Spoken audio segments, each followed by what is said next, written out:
welcome to Dope Check, episode 22 with me, Ace the Stocksman. Of course, we got the EU GOAT, Trei Zero, feeling a little sick today.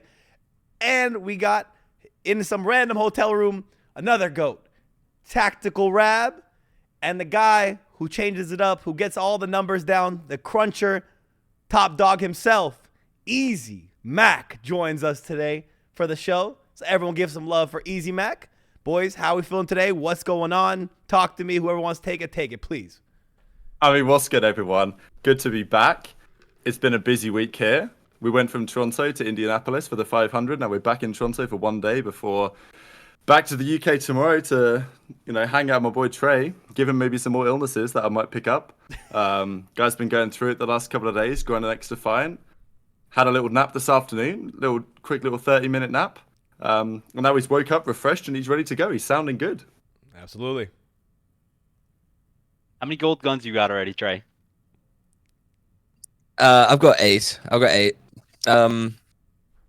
I've been grinding that game. I ain't lying. Actually released my first YouTube video today on the game. So, no self-plug or anything, but go watch that, please. Drop a like. A lot of likes. I'm trying to be like Tac Rab, but like playing the game, not looking at the game. I'm trying to get on Rab's level of YouTube-esque. Hey, Rab, I've seen you play. I've seen you play a game of COD, and it just involved you smashing your desk. Man, we don't talk about that. Nah, I'm good. I am sick. I don't know what's going on in Toronto in that challenges pit, but holy, that's the last time I cover challenges. I'm not helping you. I'm not helping anymore, man. This is unacceptable. Yeah, no, it's a pleasure. I was late. I had a 30-minute to 5.5-hour nap. Somewhere in between there. So now I'm refreshed. Yeah, let's go. Very nice. And also, what's good? Welcome to the show. I mean, I'll be straight up. Trei weren't here, so I was like, "Yo, Austin, you want to hop on?" Austin hopped on, and then Trei woke up. But want to make sure that EasyMac, as Ace pronounced it, gets his flowers. Good to see. Yeah. I'm stopping in for a little bit, just making sure Trei's good to go. But, We might need a CDL. We might need a tactical sub halfway through the show. So tag him in and make the move just like that. Yeah, no, if I can't find the call suites, this might be the worst sounding episode of all time. So I apologize, everyone. But it's getting better, to be fair, as this gone on. Yeah, as the yap continues, it's starting to get clearer and clearer. But Alright, let's crack on so Trei can get to bed after this shit. Alright, let's hop to this. We can start with XDefiant, to be fair. We want to start XDefiant? Or whatever you want. Let me get to the XDefiant. There it is. Alright. Well, because we got the Black Ops 6 stuff this week, and then yeah, we do got a few things to talk about. Obviously, we got XDefiant to talk about. We got Black Ops 6. It's an odd week, right? Odd week between the events, our last episode, and the next set of matches. So we're going to be consistent, be here for the people, and go over what's been going on the last week while we're kind of in this odd period out. But definitely still drama. Let's start with Dashy saying XDefiant is fucking horrible. Let's start there. We'll have the clip here. Let's take a listen and a watch. Trei, I'm going to need a reaction out of you once this is done because I'm pretty sure you're going to have a counterpoint here. So definitely going to want to hear what you have to say about this clip. I'll see that. What is that, man? Like, What am I playing? Yeah, Leonard might be ass.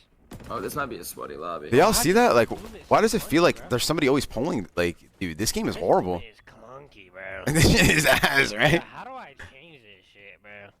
But can you even? Can't even mantle that. Oh yeah, these guys are like, they dropped the game for the. This game was dropped for the '90s. Michael Jordan. This is a Michael Jordan video game.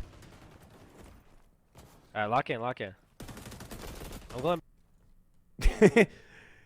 him also getting gunned at the end makes it a little bit better as well. Trei, what do you think? How do you like XDefiant? Do you think the game's clunky? What do you think about the mechanics? Give us a little bit of another pro review. I love it, honestly. It brings back like old. I mean, we had this discussion when it first, like when the playtest first came out. Ace, like it just gives me old COD vibes. Gives me a lot of I don't want to keep using the word, but dopamine that the new kids have come up with these days. It's just a straight run and gun shooter that has very enjoyable movement, and competitive is actually really fun on it. I played my first competitive game yesterday. And yeah, nah, it's just a really fun game. I hope it lives with COD. I don't want it to kill COD because everyone's like, oh, this game sucks, it's not COD, and then they'll go play rank play and get hacked on for 3 hours straight. That don't happen in XDefiant. But I think 2 games that like XDefiant and COD, I hope they live with each other, just so the fact that, you know, they can keep fighting against each other and make the games better and better and better. But for a free-to-play game, if you don't like it, uninstall it. You ain't lost no money.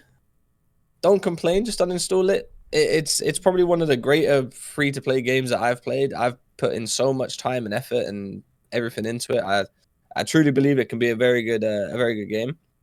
And from what I've seen, like I've had Pac-Man, I've had Aches who come in my stream and stuff like that. They want to make the game better.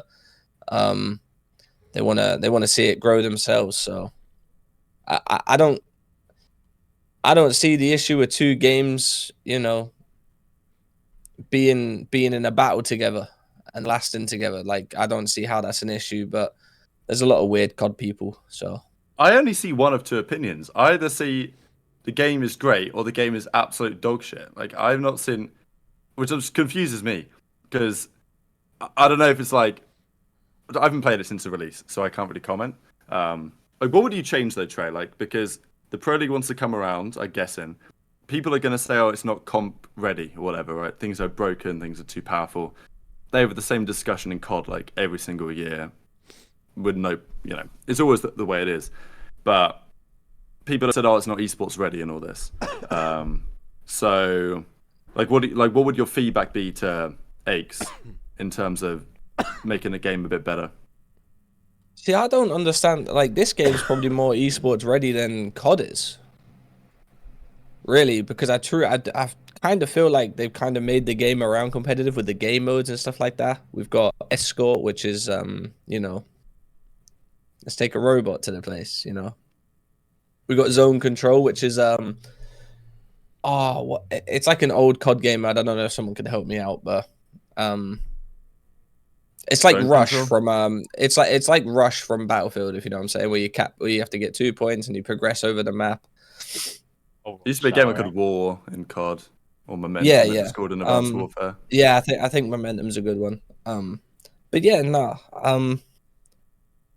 They've obviously got a lot of love for the game. I've been streaming it day in, day out. I'm probably doing like 13, 14 hours a day. I know, nerdy from me, but yeah. I've had Aches in my chat. I've had Pac-Man coming in there. As I said, I'll even help out if need be. He was like, yeah, sure, shoot me a DM. Let's get to work, you know. So they clearly care about the game. And I just don't understand why anyone calls it bad when a game like, you know, the pros won't even play COD. Yeah. Pros are playing CS and Rocket League. I think they're just sick of it because it's monotonous, right? They play it, they scrim it every day. You kind of get bored of it, especially when the rank play system isn't. I don't know. You need like a World War II one back. But here's my opinion on XDefiant. I'll be the first person to have a middle ground opinion on XDefiant. First person ever, right? Rap said he hasn't heard one. Wow. I'll be the first. Ready? The game reminds me of old CODs. It does actually remind me of old CODs, the feel of it, even the kind of like weird movement pull they're referring to. That does kind of, if you load up BO2 today, BO1 today, that kind of feels like that actually when you play it out like that. It's kind of been removed as time has gone on. So it's built for nostalgia, which I am personally not a fan of because I like the newer CODs, the smoothest of them. I like the AWs, I like the IWs, I like the movement stuff. So to me, it's a little bit too clunky, but I do see why traditionalists or people like Trei like that game a lot because it does have a much closer feel to where COD comes from as opposed to where it is now. So also, I will say the skill gap in it is very high. Okay. That's gonna be a good thing. That there's a big skill gap in it. There's not a lot of aim assist, the movement, how you can, you know, juke it in midair and stuff like that. There is a lot of skill. There's a lot of skill into it too, And I think Dashy, that was his first game on, so no one's gonna like a new game first game on. Motherfucker just won Major 3. I wouldn't like the game either. Yeah, we have a clip here of Dashy and Scrap on XDefiant being shit. So now it's Scrap chirping as well. Let's hear his chirp. See what he has to say. Yo, did you play XDefiant? Okay, we're about to get. He's playing a song in the background. Yeah. Really Let me see if I can. kind of ass. I can't play it. I can't play the clip. Just like go to the end or something. Yeah, don't even bother playing the clip. like, It's fine. honest- Basically, Dashy playing it just for chimes free, in and it's- says that everyone who fucks with it is getting paid to say that they like the game. So, You know what this reminds me of though? a little bit controversial. Yeah. This literally reminds me of when Valorant came out though, because like I'm gonna be real, I'm like diehard CS. Like Valorant came out, like every Valorant pro or CS pro and CS streamer was going out and playing it, and it was just like this game sucks. It's like you don't want the game too similar to COD because then everyone's be like, oh, it's just a COD light, like it's just a knockoff. As long as like the game will stick around just because it's a good nostalgia game, but they just need to focus on the netcode's pretty shit, and like that was one of the issues with the delayed release anyways. As long as they work on that, and the anti-cheat has to be really good, because if your anti-cheat's good, then the game's gonna stick around for a long time, and it's already based around competitive. That's one of the reasons why Valorant's really good right now, is because their anti-cheat's like world class. Like they do a lot to keep up on it. So if they're able to do that, then the game's gonna stick around for a while. And like you already see what it's doing the Call of Duty. The game came out, the Call of Duty reveal trailer was the day after, and now it just came out that Call of Duty is going to be on Game Pass, which is like their like kind of like free to play. It's like $9 a month. So them having a good game will only push it farther. It's like the same thing as when Apex came around and pushed Fortnite and Warzone to be better. And then it's the same thing as when Titanfall 2 came out. Like a lot of people don't remember how good the multiplayer was for that. That actually pushed a lot of games to be better as well. So it's they just gotta focus on that anti-cheat, netcode, and the rest will come. I will say that I have literally been violating the game. Like I'm literally non-stop been playing it non-stop. I'd get off, go to sleep, and I'm like, fuck, I want to play more. That's how much fun that I've been having, and I've come across like 3 hackers. And then you hop on COD rank play. You play. If I played as much as I did rank play as I did, like the time spent playing XDefiant, and I switched over to rank play right now, I would come across. I'd probably say about 30 plus. Yeah. Again, I think it's good. Like, EasyMac's point was actually very solid to me. I haven't thought about it in the form of competition, not having a monopoly on it, having something competitive to the Call of Duty basically franchise. It's forcing them to be better, and that's huge. Speaking of being better too, here's Trei Cartier with an 8 streak in XDefiant, just being absolutely better. Another one's gonna be like low. What? I think one got through. Yo, on point, yeah, he's behind. Dead. Dead. Behind me. Yeah, P1. I'm out on the right of me. Dead, I got 3. I'm coming. Wait, left. You good, you good. Help mid. One more. I got 4. Trying to stay alive. Nice, One more on me. good shit. He's weak on me. I'm just staying alive. I'm staying alive. Stay alive. I'm watching over you. I'm helping mid. You watch out. I'm helping mid. One mid. Dead. One more. Oh my god. Slam. I'm popping heals for us. Here, I'm gonna leave you. Yeah, you good. Can they go mud? 2v1, they're hitting the back. One more on me. I'm getting hop One more. up. Hop up dead. One more. Another one's gonna be like low. What? Trey Zero literally just disrespecting these absolute imbeciles on XDefiant. Just absolutely putting them to bed. Chasing all over those guys. It's brilliant to see Trey Zero back at his best. Already dominating combat XDefiant. How does it work, by the way, Trey? Like actually getting these games going. You're on mute, by the way. Welcome back. Sorry, I was coughing. My bad. No, it's pretty easy to be fair. You just turn off like cross-play matchmaking or something like that, and then you just queue together. They did say, Aches did say that the ranked, because it's ranked trial right now, so basically it's like a CDL mosh pit-esque. But he did say that if you queue in a 4, the game prioritizes you to match another 4 stack. So that's how people are getting in there easier. You just 3-2-1 Q snipe, and you find games. But that was the first like competitive I played yesterday, and honestly, I had like a few of the EU boys in the Twitch chat, and they were like, "This, like, honestly, this game is like so much fun. It's just constant battles. It's just constant fun." And I feel like you just locked in 24/7. I can't remember the last time I took I didn't have a break. Like it was just a constant fight for forever, and it was just fun as fuck. So I enjoyed it. Have they said when private matches are going to be in the game? So I'm pretty sure season 1 drops. Not officially, I don't think, but rumored to drop on July 2nd. Which will have like rank play, private matches, and I think that's when the content that's been leaked for it is actually insane. Like they have so much dropping, and I think they have like a year plan already for it, and there's like literally like non-stop content. So I think if I like I said, if you're just looking for something fresh and something like fun and nostalgic, like A said, that game's going to be the game for the summer, and I feel like everyone's gonna. They've probably got like how long till COD Black Ops 6? Like good 5-6 months before that comes out. You guys are gonna have fun for 5 or 6 months, and then either be disappointed with Black Ops 6 and go back, or stay on Black Ops 6. But I think 2 games can coexist, and I think you're an idiot if you want one to fail. People are I saying, actually got asked how much Trei? How much has Trei been paid? Yeah, right. That's crazy. I wish I got paid. I would tell you guys if I got paid. Yeah, I actually think Trei wouldn't hold that back. But what is Patty P talking about here? He said in the game there's I heard there was something too, like you could spam slides or jumps and something, and it makes you like harder to kill. So I'll read this. Jump shotting and spam behavior in general. The original clip has been deleted, but wanted to share this thread from last year's closed beta. We do intend to penalize players for too many repeated jumps and crouches by adding aim sway.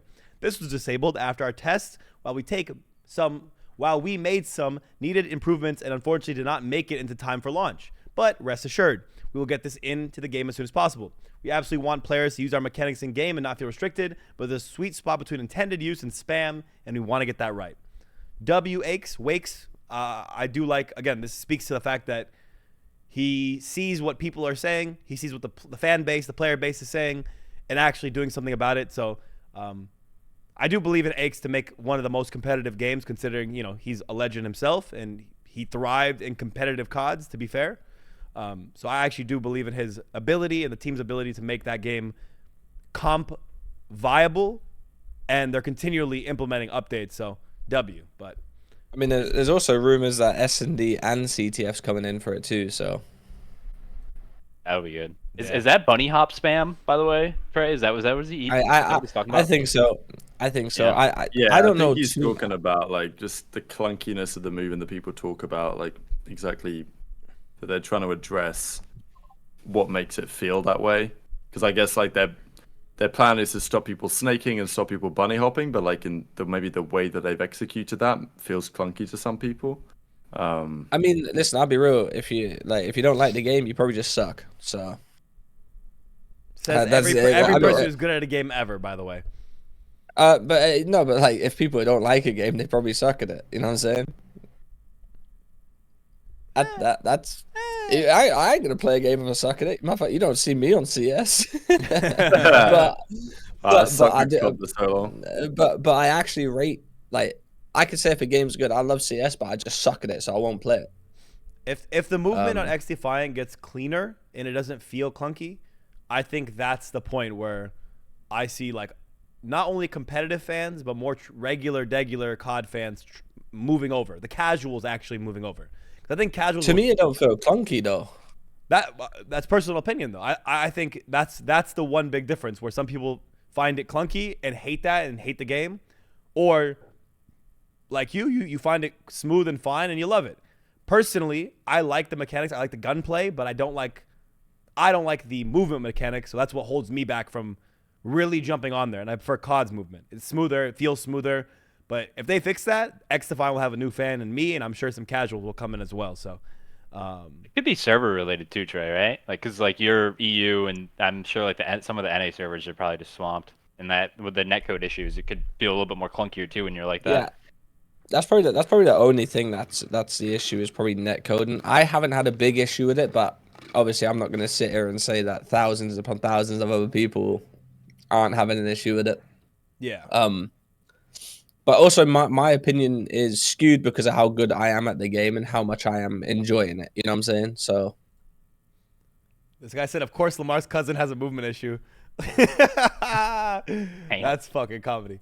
Okay. Actually cooked you right there. Yeah, I just put one more tweet real quick in the chat, just from Pristini, just to talk about who's actually going to move over to this, because Pristini's basically confirmed that he's going to be running it up in the NA side. I mean, he did DM me. Interesting. Okay, he did well, there we go. I just don't live in America, so I can't play with any of these players. That's what I was thinking. I mean, yeah, it's going to be interesting. But Pristini's coming in. Gotta think, if our challenges don't work out for Arcetes, could be someone in that. Bring the duo back together. Take over XDefiant. I think it's going to be an interesting prospect for a number of players. From the rumors that I heard and told you guys, remember when I told you about it? Like, this could actually blow up. Like, this game could actually blow up. And like I said, coexist with COD. We need, like, COD's needed something to have a war with, to have a fight with, to be better.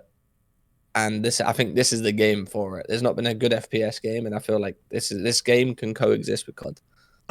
Loki, I've got asked like a couple times now to make BPLs for it, but there's just no private matches. So it's like, if you just make a server, it's just to like find other people to play with.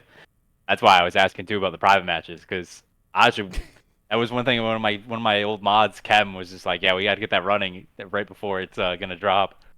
Yeah, no, I'm pretty sure it'll drop on July 2nd, like with the new season. I am also, like, to any fans of XDefiant that want to play before EasyMac drops a BPL and puts me out of business for what I'm doing.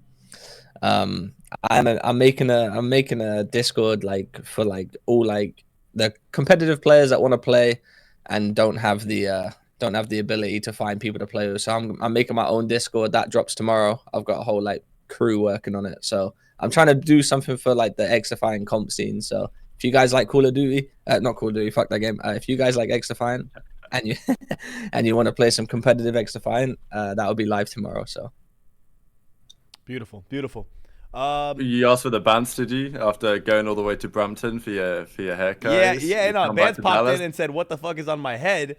But he doesn't realize I went to the barber and said, "Give me the Benjamin Bants," and this is what they gave me. So like, man's tweaking on me right now. He doesn't understand. He inspired this. Wait, Ben, you can I drop the intel that you gave me or no? And can I drop that? Okay. Shit. Also, did I see Madcat? Wait, look up Madcat's Twitter real quick, guys. I swear I saw Madcat tweet about XDefiant. I actually played XDefiant with Madcat. I played XDefiant. Okay. That's what I was just. I looked at the tweet from Madcat, and I think you have to go to his replies. I think he replied to someone. I'm in replies, but I don't. Maybe I'm tripping. Adakes, no, he added Adakes, didn't he? Adakes wins rank coming up. That's all the tweet that I saw. Streets needed, yeah. This is the tweet that I saw because I thought, damn, okay, Dylan's getting back in as well. We've got, Bance has some intel that we're not allowed to share. Very interesting. But XDefiant related intel, Trey, yeah? I mean, he come on my stream, he's like, invite me. And I was like, oh shit, we're so back. We're so back. I mean, you gotta think. The EUs are all coming back. All the lads. Coming out of retirement as well. We have. Do you have that tweet as well? Actually, Ace, it was what? How many years ago today? 7 years ago today. Oh, right here. Yep. Here we go. That team took the dub. So I mean, I saw this. I saw Madcat's tweet. I saw Ben and Trey in Toronto, and I thought, wow, there might be something in this. I saw obviously Judge was there as well. Yeah, no. I told Ben come over to compete. I said, if I get us a salary, will you come compete? He said, yeah, sure. So he's a little money hungry rat, but I can probably get us there then. So also Mark DM'd me today. It was pretty funny. Mark DM'd me. He was like, Marky B for the stream. Yeah, Marky B. Basically saying like, watched my stream last night. Like, it looked fun as fuck. And I was like, yeah, it's so fun. He was like, mate, I love it. I played every moment outside of scrims. If I wasn't watching, I'd have Trey Morris numbers. Basically telling me his computer chair had ass cheek prints in it from how much he's been enjoying the game. So nice. Well, they need to get on the B-Day. Yeah, but this is a beautiful thing though. I hope we see a lot of the past COD pros or people maybe who've been pushed to challengers, whatever it may be, make a type of transition here, because seeing them on a new game, seeing them, I don't know, playing something new, I think will be beautiful. I think it's going to be good to see. Good for that scene. It'll be a big growth factor. More Look at that opportunities. KD as well. Oh, yeah. MVP, 1.28. 1.28 MVP. 1.28 finals KD? Wow. Or just overall tournament KD, huh? Oh, and Yeah, no, my finals KD wasn't great. Ben carried the finals. Too icy. Hey, Ben that's in still the a finals. best of 5. Actually, Jerd was too icy in the finals as well. People asking where Jerd was. Jerd's still around. He just didn't play. He was vibing in Toronto. Jerd was in Toronto. That guy was just vibing. Toronto, Yeah, he was looking handsome in as Boston shit. as well. Yeah, that's what he does. He just spawns up in certain cities and just be handsome as shit in the corner. Like, holy fuck. Okay, there's Jerd. Okay, what's up, brother? So, beautiful scenes there. Let's. Oh yeah, we talked about Black Ops 6 coming out, right? We had to kind of give our thoughts on that, or do we want to talk about the trailer or anything like that? Well, I don't really know if we saw much in the trailer, to be fair. I think the big point was, as you mentioned here, on the Game Pass and like what that's going to mean for certain. I think we need more intel to like talk about Black Ops 6. All I'm thinking is like it's a track game, pretty gas for it. XDefiant's come out at a good time for XDefiant, but like they got to compete with what's going to be a big dog, I think, this year. No more bullshit CODs is what I'm hoping for. I will say, Pac-Man was in my chat. For those of you who don't know Pac-Man, old COD Pro, he's actually a dev that works alongside Patty, Mr. Aches on XDefiant. He basically said in my chat, like, he knows that this game isn't here to kill COD. Like, when Black Ops 6 comes out, he knows that the player base is going to drop and stuff like that. But he was very confident that what they have planned is going to, make it last. And they're here to compete with it. You know what I'm saying? They're here to coexist with it. They're not here to take over. I think it's pretty funny that as soon as they dropped the game and stuff like that, they were like Black Ops 6, like just started like coming out of nowhere, like EasyMac said. They don't let no one have no fun, man. They don't let no one have no fun. They don't let anyone have fun. But I'm excited for Black Ops 6. Whole year of testing. I've heard good things about it. I'm just saying this one might be the one, but again, I'm most excited for the game after. Attach already did the tweet, man. Attach already dropped did. He got beat. Did you see? Beans, I think, beat him, did he? Beans beat him? Yeah, I think Beans beat him, and then Attach did like a potentially might be the best COD ever, whereas Beans just dropped that shit straight up. Beans MCM it is. Yeah. First 4-year dev cycle, man. This game's gonna hit. It has to hit like absolute crack, black tar. You know what I'm saying? It has to hit perfectly, or else it's an issue. But like I said, the one after, which we're suspecting, Advanced Warfare 2 is Jetpack's return. That's what I'm most excited for. I'm tingling in my pants speaking about it currently. Wait, that's the Black Ops 2 remaster after that one, though? Yeah, no, it's after that is the rumored Black Ops 2 remaster with the pick 5. That's the one I'm tingling pick 5, for. pick 10. Black Ops 2.5 set in like 20. Yeah, that's you're speaking about the one after. But what did that come out as like kind of how COD 4 remaster did? It is like a side project. No. This is like an actual game like of Black Ops 2. It's like remastered, like with it's pretty much remastered, but it's pretty much MW3. Rumor has it that when Treyarch was making Cold War came out a year early because Vanguard needed an extra year. Yeah. So then they just started cooking, and so they have, the Black Ops 6, but then they also had they're just like, we're gonna make a fully throwback, pick 10, everything just like Black Ops 2, Black Ops 2.5, and then the report came out after that, the 2 years after that is supposed to be Ghost 2 and AW2. Then I think like Game Informer or something like that came Someone out. Someone said that's cap. Yeah. So please, for God, Activision devs, take Ghost 2, recycle bin, dump it out, every file, everything about that one, just let it go. That game hit, dude. Ghost is ass. Go That's and the make best SMD game there AW2. is. Give us jetpacks back and get us back to the COD we want to be. With I will say this. The devs are listening to him, bro. They're watching too, bro. Everyone watches us. What the hell? I will say this: if they go back to jetpacks, it's gonna have the same reaction as it did the first time. It ain't gonna be what. When I talk to like casual people, they always tell me, "Oh, as soon as it went jetpacks, I just stopped playing forever." Bro, jetpacks would kill the franchise again. I'll be real. AW or IW, right? Is that still the most disliked video trailer of all time? AW reveal. Everyone says, "Oh, jetpack, cause jetpack." If it went back to jetpacks, it would kill the franchise again. Bro, If they I would be everybody- down, in a but row, like, This I is don't think it's the cap. best This idea. is so cap. Everyone, once they've turned that game on, remembers the best days as being the AW, BO3, and IW. IW is probably the least, but AW The best and BO3. days being AW is so faded. So faded. Having the most dope was the BO3, AW BO3 days. That's just truth of matter, brother. I'm not gonna lie, AW was clunky. AW was clunky. AW was a bit clunky. It got cleaned up in BO3, but AW was a lot of fun because it was something fresh. That's what made it so crazy. IW pubs weren't that fun because you had like the wall bouncing lasers at the start of it, and it was just like chaos. Black Ops 3 was great. Black Ops But 3. they did 3 years of Black it. Ops- 3 years of Black- jetpacks. Everyone Black was Ops just burned 3, out. Black Ops 3, I'll give you Black Ops 3. That was a good game. AW, you are faded. It wasn't a If- good if they- game. No, At it's the fine. time- It's better than good. I mean, good is like At the understatement. time, no. At the What do you time, no one mean? wanted to play that game.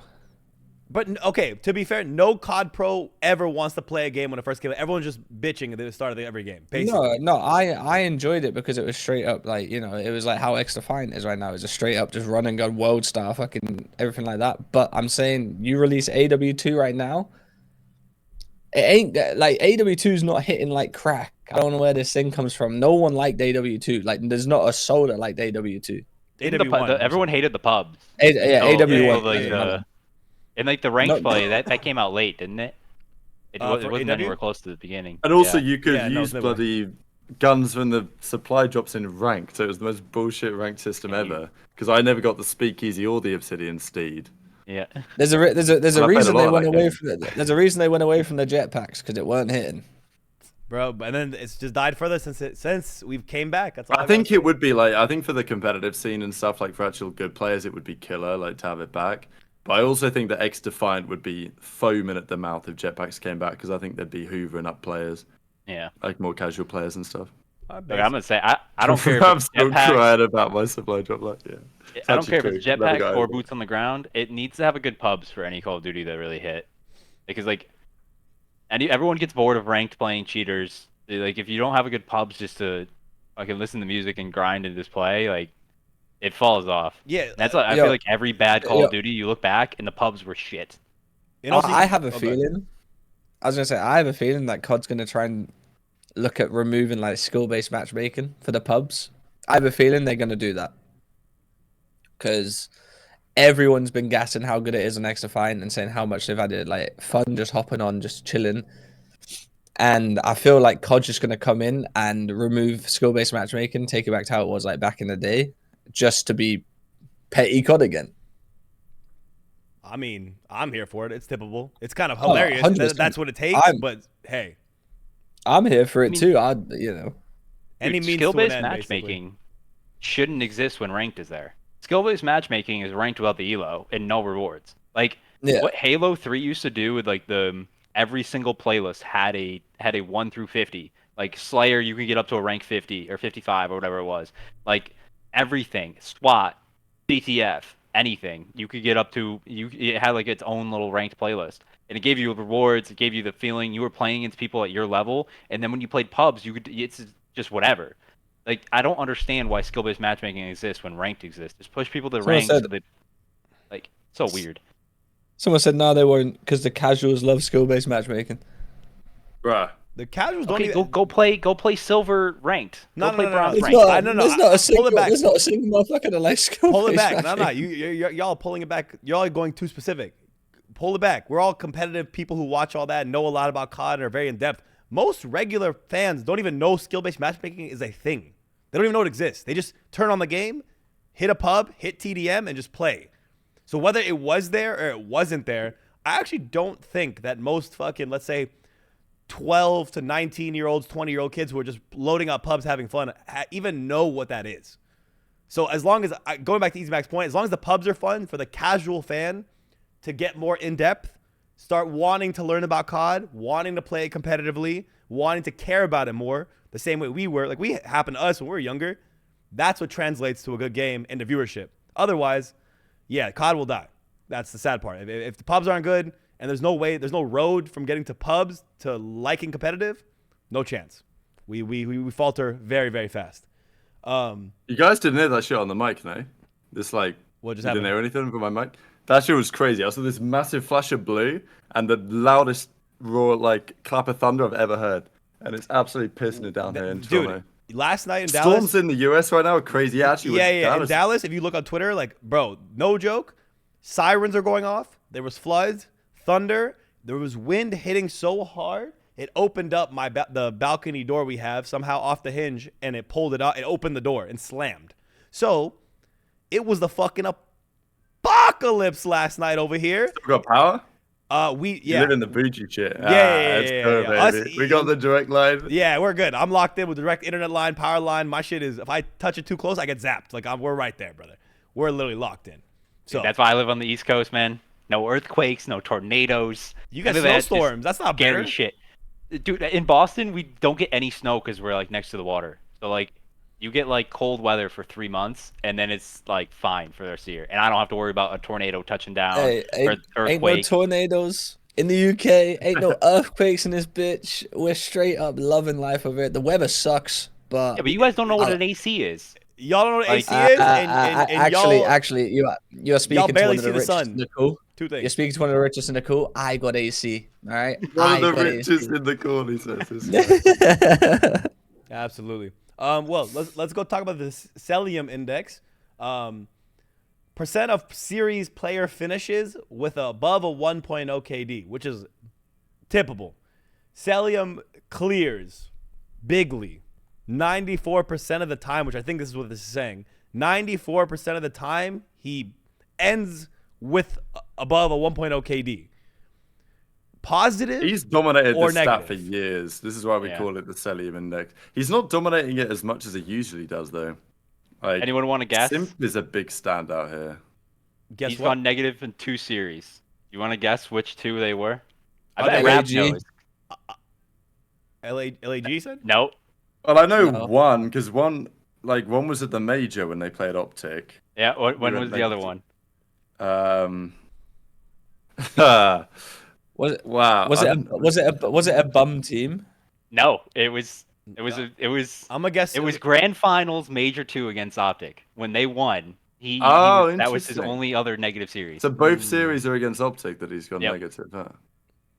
Very interesting, actually. That's crazy to think that there's only one team that he's every other game that he's played against any other 11 teams he goes positive. It's kind of ridiculous. That's He also No, Dashy way he might gets still own nervous. him. So I'm saying. No Dashy way he still gets owns him. nervous. What a loser. what the fuck? We're You want to hear actually? There's actually more absurd stat actually. So for the Cellium Index, just for maps, not series, just any map. The top 3 are MC at 77% of the maps he goes positive. Stimp at 72.4, and then number 3 is a Beezy at 61%. So all 3 are FaZe guys. Op 3 are top. Yeah, but like top that's a 3 are crazy top drop off 3. though. And you want to know who number 4 is? Draw that. Really? Yeah. Wow. Dude, they're insane. That is absurd. Because they all kind of hit. So Abizi isn't on this one, but he can't be too far away. But I mean, you got to think Simp is a real standout here because you look at this list, you're typically going to see ARs. You get down to Hydra and Pred at 78, 77%, 76%. Gwyn and Nero. Even Nero being on here is like mad surprising to me. Just because I need these Like, in a guys to good win way. more events though. that's what I'm saying. Who, FaZe? FaZe, yeah. I mean, without a doubt, they're They going to just- be in grand they finals just- a lot of times. That's all I'm going to say. They destroy everyone in every stat, really. I need to see these win. I need to see these win at least 3 events a year because these guys. That's what are I'm saying insane. is let's bring up the Sunday stat Yeah. and let's cook these frauds. Here we go. So Well, we they have ain't this really- well, I interesting don't know thing if that they're got tweeted frauds, out. Atlanta FaZe win 80% of their games without championship Sundays in their franchise history. They win only 51 on Champ Sunday. So, lack of ice? No dog? What are we thinking here? No, Doug. I mean, firstly, you got to clarify that this is going to be this way for every single team to some extent. Like, if you get to Sunday, you're playing the 3 other top teams, your record's always going to be worse. The question is, how much worse should it be? Like, you look at OpTic, for example, they're like 10-9, something like that. So they've got a pretty similar record. But given the fact that OpTic have had some questionable teams, Over the certainly last year that was true. It is surprising that FaZe, I think, like in Vanguard, it felt like they played well, but they just ran into an absolute godlike force somehow on even Los Angeles Guerrillas on the other side of the stage. And it was almost like such a weird season because they'd still play okay and be hard to beat, but they would just play a team that was the best in the game at the time. But now it kind of feels like, yes, Toronto and OpTic certainly leveled up on that Sunday, but it still feels like FaZe somehow regressed because they looked unbeatable. Like, they genuinely looked unbeatable going into Sunday. And then I think it's just a combination of other teams playing better and they seem to just play a little bit worse. I've talked about it before, right, about the comms and the fact that if there's any weakness on FaZe, it's their communication in those moments because they don't have, I don't think, the same level of communication that Toronto and OpTic do, for example. That is like the one piece of the puzzle that isn't as strong. But like they've all won championships, they've all won multiple events. They shouldn't have an issue with failing to clutch up. And unless, again, we start talking about this whole OpTic thing where Dashy just has Cellium's number, but like that wasn't true for the first 6 matches of the season. So difficult to really understand. Trey, when you're playing, how different is it as a player for when you're playing multiple matches on Sunday compared to just playing like 1 or 2? Because like back in the CWL, you used to play like 3, 4, 5, like bro, handful on Sunday. If you get chucked in the loser bracket before Sunday, oh my god. If you ain't at Starbucks in the morning grabbing you a coffee, if you ain't getting some Smarties, you're fucked. You're fucked. But it also works the other way around. That if you're hot and you just keep winning and winning and winning and winning and winning, like that's why like the CWL was better for loser bracket runs, because it was non-stop playing. And if you were on a roll that Sunday, like take my red reserve team from World War II, for example. If we started in winner bracket, we sucked. Loser bracket, we turned into FaZe. Legit, we turned into FaZe. And now, like, you know, FaZe, for example, they're always in winner bracket, whatever like that. They play like, you know, 1 game, they wait 2 hours, 3 hours, play another game, they got to wait for 2 more loser bracket games and play the grand final. The difference is insane, like crazily insane. I mean, I can't say I made many Champ Sunday runs in the CDL, but I can only assume it's not as fun or not as impactful to start in loser bracket on a Sunday as it once was. Yeah, I just think it's hard because on Sunday you're either playing winners finals, losers finals, or grand finals, or like losers round 4. So I think it's like hard to have more than like I think Dallas Empire has the best record. I think someone on Reddit went through and did this, and Dallas Empire had the best record on Sunday. They were like 15 and 10 on Sunday. The other Yeah. best team is like Florida Mutineers, which is quite funny. Yeah. You know, I because they think- did that shit online in MW. I probably shouldn't say this, but I think their records were good because they were kind of farming on us on that year on the Sundays, and I think Minnesota kept making finals and crashing out too. So I just think it's really hard on Sundays to have a really good record compared to like back in the day where you used to play a couple rounds on Sundays. But now when it's just the final 4 and the parity of the top 4 teams is so even right now, you're not going to have better than like a 60% win rate on Sundays. 60% should be godly on Sundays, but like I still think to their level, they're definitely viewing this as underperforming 100%. And I just don't know, like, I don't know how much the narrative like impacts it. I just think like a lot of times when you're on Sundays, you're just battling against teams that are just locked in, and FaZe always has a target on their back as the team you want to beat. So that's the team where everyone's emptying out the tank. So it's just a little bit, it's hard to judge them too harshly on it. I don't know if I agree with the end take of judging them harshly. Specifically the 23 and 22, not judging them too harsh there. But should they be taking home more chips with the level of talent and how they look online and how they look pretty much every other day except for Championship Sunday? Yeah, it's definitely a conversation that I think we have every year about them, thinking about them. They look godlike when it comes to regular season, if you want to call it that, regular season matches, little online matches, but never Yeah, trade. wait, so you got a graphic for you to bring up? Just You look in gotta the, you gotta main think chat. though. Okay. You gotta think though On our that chat. the OpTic Dynasty used to win pretty much every single event. Or like come close to. Like there was like only one team that could compete with them or something like that. Whereas FaZe have got ultra I'm gonna put New York in there too because they're a sleeper team. Like when it comes down to taking down, I don't think they're a good hardpoint team, but they can definitely take down a FaZe like an S&D and stuff like that if they're not on. But you got Ultra, FaZe, OpTic, and New York that battle it out. You know what I'm saying? Like it's harder for these to win. New York's 0-7 in their last 7 games against the top 3. I think it's Wow. I think it's time to knock them down a peg. Since they beat FaZe, right? Yeah, but I do agree. They're still there. I do Toronto, agree, maybe, but so. it's not like they get 3-0 slammed.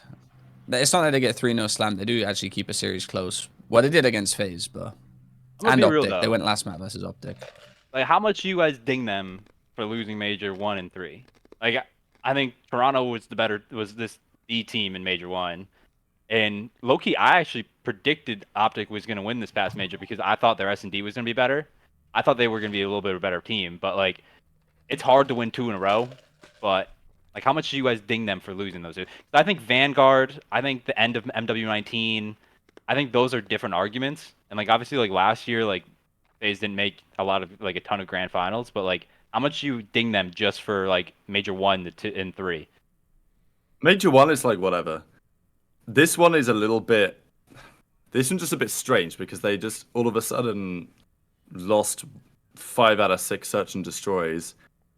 And I don't know, it's just strange. Like we saw that graphic that Ace just brought up there a second ago because that's going to go out shortly on the Breaking Point socials. But that's what a Dynasty does. Like, and I'm sure the number probably isn't too dissimilar for the OpTic Dynasty. It's probably not the same because Cole were just unbelievably dominant. But they turned up on Sunday and they were winning like every single time. And I know it's different nowadays, but that's just like, that's why we have the conversation of FaZe having like an era, in my opinion, because they've been number 1 of the standings for the last 4 years. They'll probably be number 1 this year as well, although it's not guaranteed because actually OpTic aren't far behind. But they never reached the level of dominance that Cole or OpTic did. That's a fair point. I think it actually is a recency bias type of effect of like thinking of FaZe right now is so good, so dominant the last few years, but we're not really putting it in proper comparison to that. Specifically, I think the complexity team, even over the OpTic team, the level of dominance complexity had back in the day, I'm going to say is unparalleled. And most of the OGs, anyone that's been around COD for, I don't know, 5+ years, let's say that, would agree that Cold team is probably the best team of all time. Just in just one span with that roster, best team of all time. I mean, people are gonna sit there and be like, "Oh, but the talent's better. The talent's better," or But it's like that Big T clip. Those were the best players in the world at that time, and that's the talent. That's the people they were playing against, and to be that consistent is very, very, very impressive. Like 31-4 in a Champ Sunday compared to a 23-22 for one of the best teams you've ever seen. Like that just proves how dominant these guys were on a Sunday. Yeah, the example of dismissing them because of the time period or the level of competition of a different time period, I think that's cheese. I think that's not fair. It's not like 50 years like in the NBA. Oh, we were playing against plumbers back in 1940, 1950. This is like, now 7 years ago, 8 years ago. It's not even a decade ago. Like, bro, it's not that long ago. So I don't think it's fair to dismiss all their accomplishments for that year just because they're playing against a different set of players. You know what no one ever brings up, by the way? So, good story that I actually have from MW19 is, so champs, like half the teams got eliminated, and then it was like a week break, and then we played champs again. Oh my god, the championship weekend. Yeah. Yeah, because they had like, Krim was the MVP of the weekend, but like there's a different... Yeah. And like, I didn't think... I never thought about it this way, but we had to pay amateurs to practice against us, and it was horrendous. I'm talking like 250 to like 40ing teams all weekend long. Like, because like no, the pro teams there was only 4 pro teams left, and all the other pro teams literally uninstalled the game as soon as they got knocked out. And I was one of them. and bro, I swear to God, we were 6-0ing people in S&D, 3-0ing them control, 250 or domination. It was like crazy numbers. And I mean, yeah, that's actually sick as fuck because we played you too a lot of the time because we were on the opposite side of the bracket and we were just getting fucking fed. Oh yeah, because you would only play one pro team and they were on the other side. I forgot about that. And it was fucking us. And dude, I cannot even explain how much worse we got in that 1 week. We went into the first week of champs. If we played the grand finals on that weekend, we were winning. We played tomato cans for a week straight, and we got so much worse. And you know what no one ever brings up is, yeah, sure, there were some plumbers back in the day, but you were practicing against them. Like that's what your practice was. So no one ever brings up like they weren't practicing against like all these elite teams, and they were still doing that. For every positive or negative you have for like right now compared to then, like right now there's more parity, but like back then, like you got worse practice. Back then you were playing these crazy stretches. You were playing like 15 matches a weekend, whereas like now, like the negative is like sometimes you can only play like one or two a day, and that's kind of like the balance is just all out of whack. But like there's positive and negative for everything. That's why you got to give it up for like OpTic and Cole back then doing for what they were and staying so far ahead of the game with the lack of practice, the amount of matches you were playing. And it's not like you have like league matches people don't really understand. Like league matches are just really good for getting better as a team. You didn't have that back then either. You just had tournament, and then you had 2 lives all weekend, shit practice, go do it. That's all you had. Yeah, and then won 5 in a row. Like 13 people also don't speak about the major patch that was before, in between the championship weekends.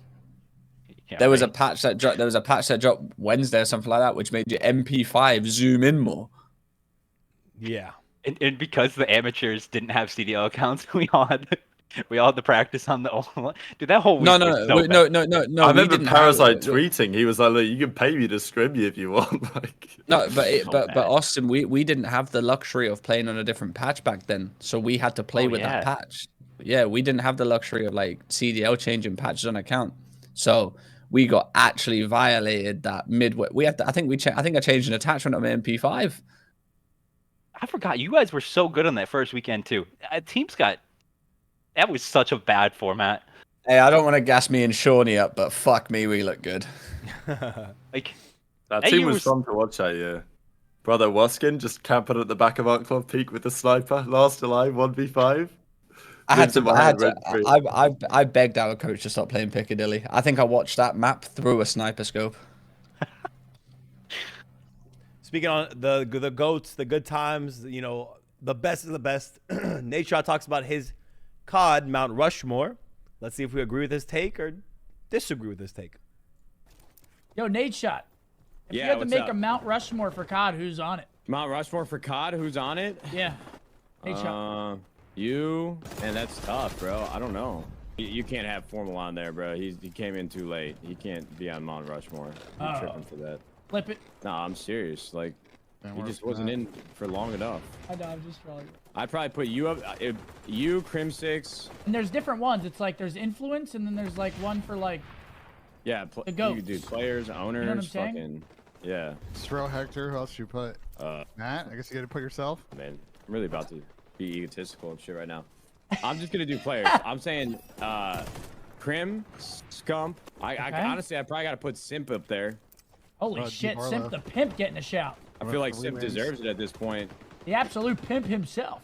And Chris probably a good shout.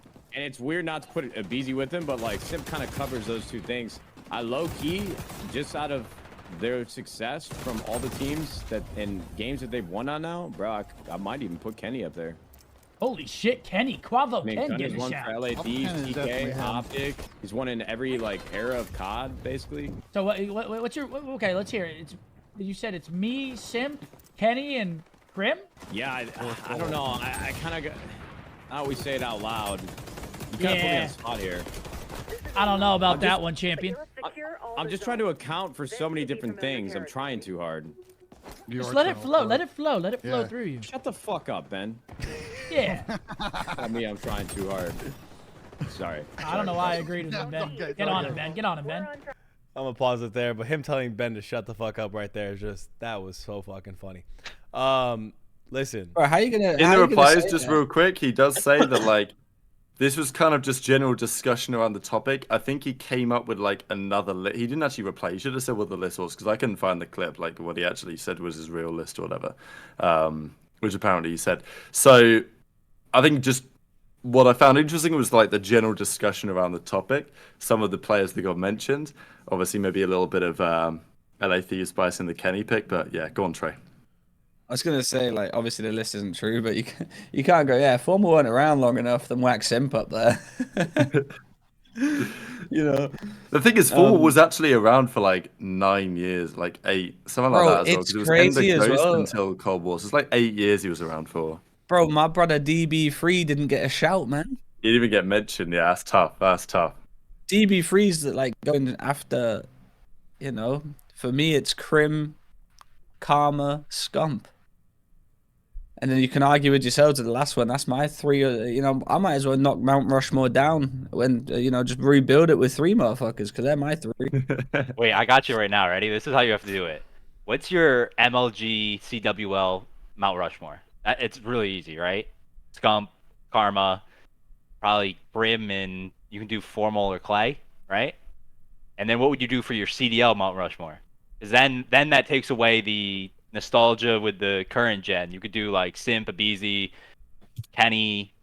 Simp, Abizi, Cell. Yeah, right. Yeah, I mean, I think the thing is, it's tricky Sim even for clears out that. the other two, by the way. I think Sim clears Abizi and Cell. I think like Simp just has aura, bro. Like that, like because I don't think Simp and Abizi, if you actually look at it, even though I've always been like, let's say Cold War, there was lots of debate on was Simp better, was Abizi better. I said Simp was better. Many pros said Abizi was better. Most years it's kind of been back and forth, but Simp just kind of like has the edge in that discussion. But even then, I think the CDL Mount Rushmore discussion is kind of tough because like Scump played in the CDL, Crim played in the CDL, they won in the CDL. It's like, how the hell do you do it? I think I might also make the argument that like, I don't really think we should be considering the newer gen guys in the overall COD Mount Rushmore. Like, I think the Mount Rushmore should be for the pioneers. I think that's kind of the point as far as I like see me. it. Yeah, like Trey. But I'd also be throwing in like the EU one. This is why Yeah, Nadeshot gets mentioned. This is why Hex gets mentioned. You know, these other guys, right? It's like, I actually like to think of it in terms of influence because if you look at it from a purely accolades perspective, you're just listing the best players ever. Like, you're just listing in order Crim, Scump, Karma, probably Clay. And it's like, well done. Like, you know, congratulations. And then when Simp wins a loads of events and he's a 4-time world champion, then Simp gets in there and you're like, okay, great. Like, it's the same list, right? So what's interesting is when you look at it from like the overall influence perspective and you say, okay, like who are actually the most important characters to competitive cards? And that isn't really any of the guys around nowadays because it was built back then. This is why Aches even gets mentioned in the conversation because if Aches wasn't around with the Nadeshot thing, then does COD have the same growth? You know, so there's people that will say, well, it's Scump, it's Nadeshot, it's Aches, and it's, you know, Hex or something, right? And you can probably make the argument. That's my preferred way of thinking about it because I think you just get more options.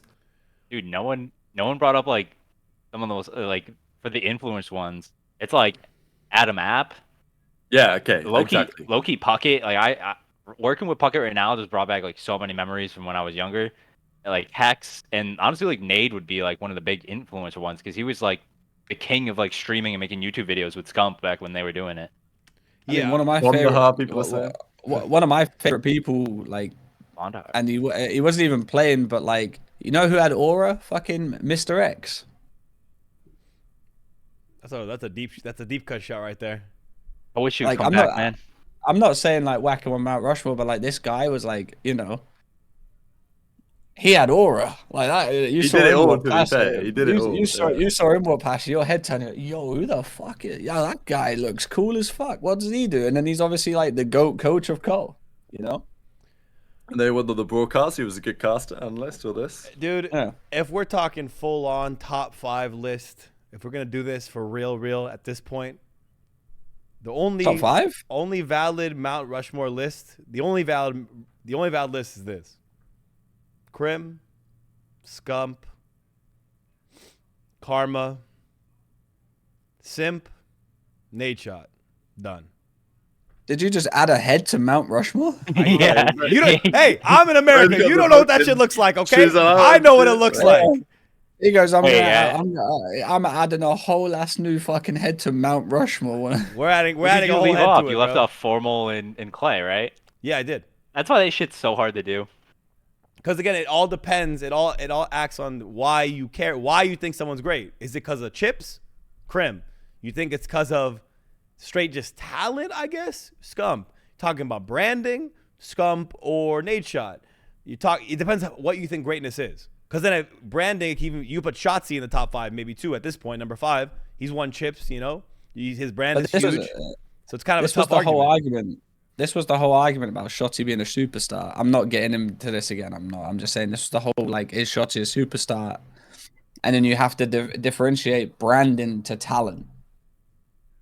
Like that. It's like Austin said. There is multiple Mount Rushmores because everyone that the people back in the day to compare to people now, like they deserve it just as much as the people back in the day. But they're the pioneers from back in the day. But I think Clay gets disrespected a lot on these Mount Rushmores.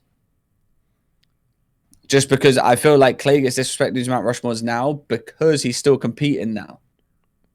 Yeah, and he ain't Clay from back in the day. He's obviously playing on like worse teams or whatever. I don't know.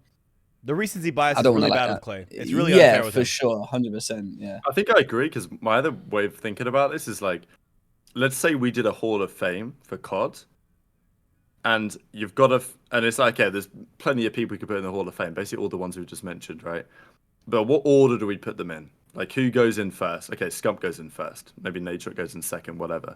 Like, Clay comes very quickly afterwards in that, like, Hall of Fame discussion, just because he's literally the oldest. I don't want to say oldest, like, you know what I mean? He's, of all the COD pros, he's been around the longest, and he's still around today, and he has all the accolades to go with it, and he's played for every org under the sun. It's like, you know, so Clay's got to be there. If Actually, you're looking at yeah. I mean, okay, if we're talking about Mount Rushmore specifically, as the 2 American lads in here know, of course, the first guy is the pioneer. It's George Washington, right? So it's got to be the main guy. Who our longest tenured person technically is Clay. So is Clay George Washington? Is that the conclusion we're getting to? He played MW, the original MW2. He was playing PGLs. Like, god damn, man, that was so long ago now. Clayster equals George Washington. That's what we've come. That's the conclusion we've come to. But what do you value more though? Do you value when like the competitions were going, or when it like finally went mainstream? Because that's when like Scump and Nade were actually like making YouTube videos, and then it like blew up in Black Ops 2, and that's when it like actually became a big thing. So it's like right, but that's literally more, like that's more the Abe like Lincoln, bro. That's more the Abe Lincoln. Things were looking chalked, and then they brought it all together, right? They brought it all together. So I think that's a future. I think if we're going by this kind of consideration of specifically Mount Rushmore, Clay, Crim, Scump, Nade, and that's it. That's Mount Rushmore. I'm counting properly, everyone, because y'all roasted me at the first one. There's my 4. Based on Mount Rushmore-esque, why we have... He's learned to count to 4, everyone. It's very tough sometimes, but... This American has found out what Mount Rushmore is. What the hell, bro? You know, I can spark up a whole nother debate for you guys right now. One of my favorite shows I've been watching, it's called First Things First. They have this thing, it's called Club Superstar for the NBA. So it's like they have this whole graphic. It looks literally just like, I can actually like send it to you, Ace. All right. They do 8 superstars for the NBA. And basically like they update it every year going into the playoffs. And let me see if I can find it actually real quick. Yeah, drop it. And the question is like, how many superstars do you honestly think are in the CDL? Like, how many are allowed to be in the CDL? Because in the NBA, they literally limit it down to, I think it's 12, actually. I think it's 12. And then they have a waiting line where there's like 5 in the waiting line. And then they usually like kick a couple people out per year. So the question is, I mean, literally, we usually have like 60 players in the CDL each year. Like, how many superstars are there, and how many stars are in the CDL? We had this exact argument, literally this exact argument, and I remember we couldn't agree because I said that you can't have 20% of the league being superstars. If there's 4, you said 60, But we'll say 48 of starters because realistically, that's who would be a superstar, not someone on the bench per se. So out of 48, top 10%, that's 4 or 5 players. So in my opinion, if you're a superstar, you must meet at least that criteria of being the top 10%. So I think max we're allowed to have is 4. 5 if you're pushing it, but 4 is, to me, in my mind, the realistic max of superstars. They must be A- to A+ players. And those are the superstars. And if I was going to name them, I've done this before. Obviously, people are going to disagree in the chat because we have OpTic fans, we have FaZe fans, we have Toronto fans, we have everyone. But I think if you're going to be fair, it's got to be Simp, Cell, Scrap, Hydra. And if you're going to take out Cell because some people don't like his gameplay or whatever it is, you argue for Pred or Shotzzy probably in that superstar category. Everyone's going to have different opinions, though, of course. Yeah, because my thing was like, we could literally do this because this was their graphic from last year. It's not like this year's playoffs. Right. But literally they have 12 and they have 2 floors. So you could have like 6 in the superstar up at the top and then 6 stars and then like the waiting line. Yeah. Like, because that's why I was kind of like looking at it. And it's like really hard to actually limit it down to like 6 superstars in the CDL. Because like no matter what, somebody's gonna get cut out, and then everyone's gonna be like, well, what about this player, this player, this player? And with COD, it just changes every year. It feels like where some players take that step up or down, and that's like one of the things. Like I don't know if I could just do 5 or 6 superstars and not piss off somebody. Oh yeah, 100%. It would be impossible. Even the list I just made, people are impossible. already disagreeing and saying no Abizi, no Shotzi's a superstar. People are disagreeing, of course. No, Dashy. Yeah, there's people saying Dashy. So there's no way to bring it down. But again, realistically, if there's 48 players, top 10% is, we're not the NBA. We don't have that many people around, right? It's a lot less of a roster to choose from. It could only be like 4 people. And people that have like 8 people in their list, I'm sorry, that's just not real. It's literally just not realistic to make that a superstar list. 8 people can't be superstars. Just doesn't work like that. Who's making champs then, boys? Let's talk about it. Oh yeah. Here we go. This graphic is, man, this got to be a Doug. Just by looking at this is a Doug Leap graphic, is it not? Nah, this is like I got Reddit actually. It's not this number shit again, man. I know, bro. Like I'm already, my mind's already tweaking right now looking at this. This is the schedule, okay? This is the strength of schedule starting this Friday. The matches are back underway just to see who's got the easy schedule, who's got the hard schedule.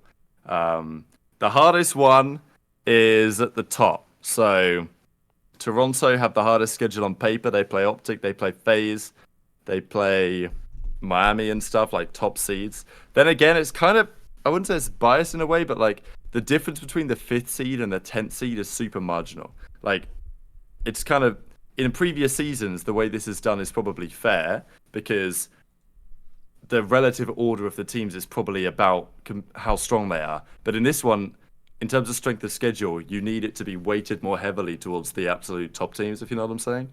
Because it's like, how many top 4 teams do you play? And is it FaZe or OpTic and Toronto? And if you do, then you have fun.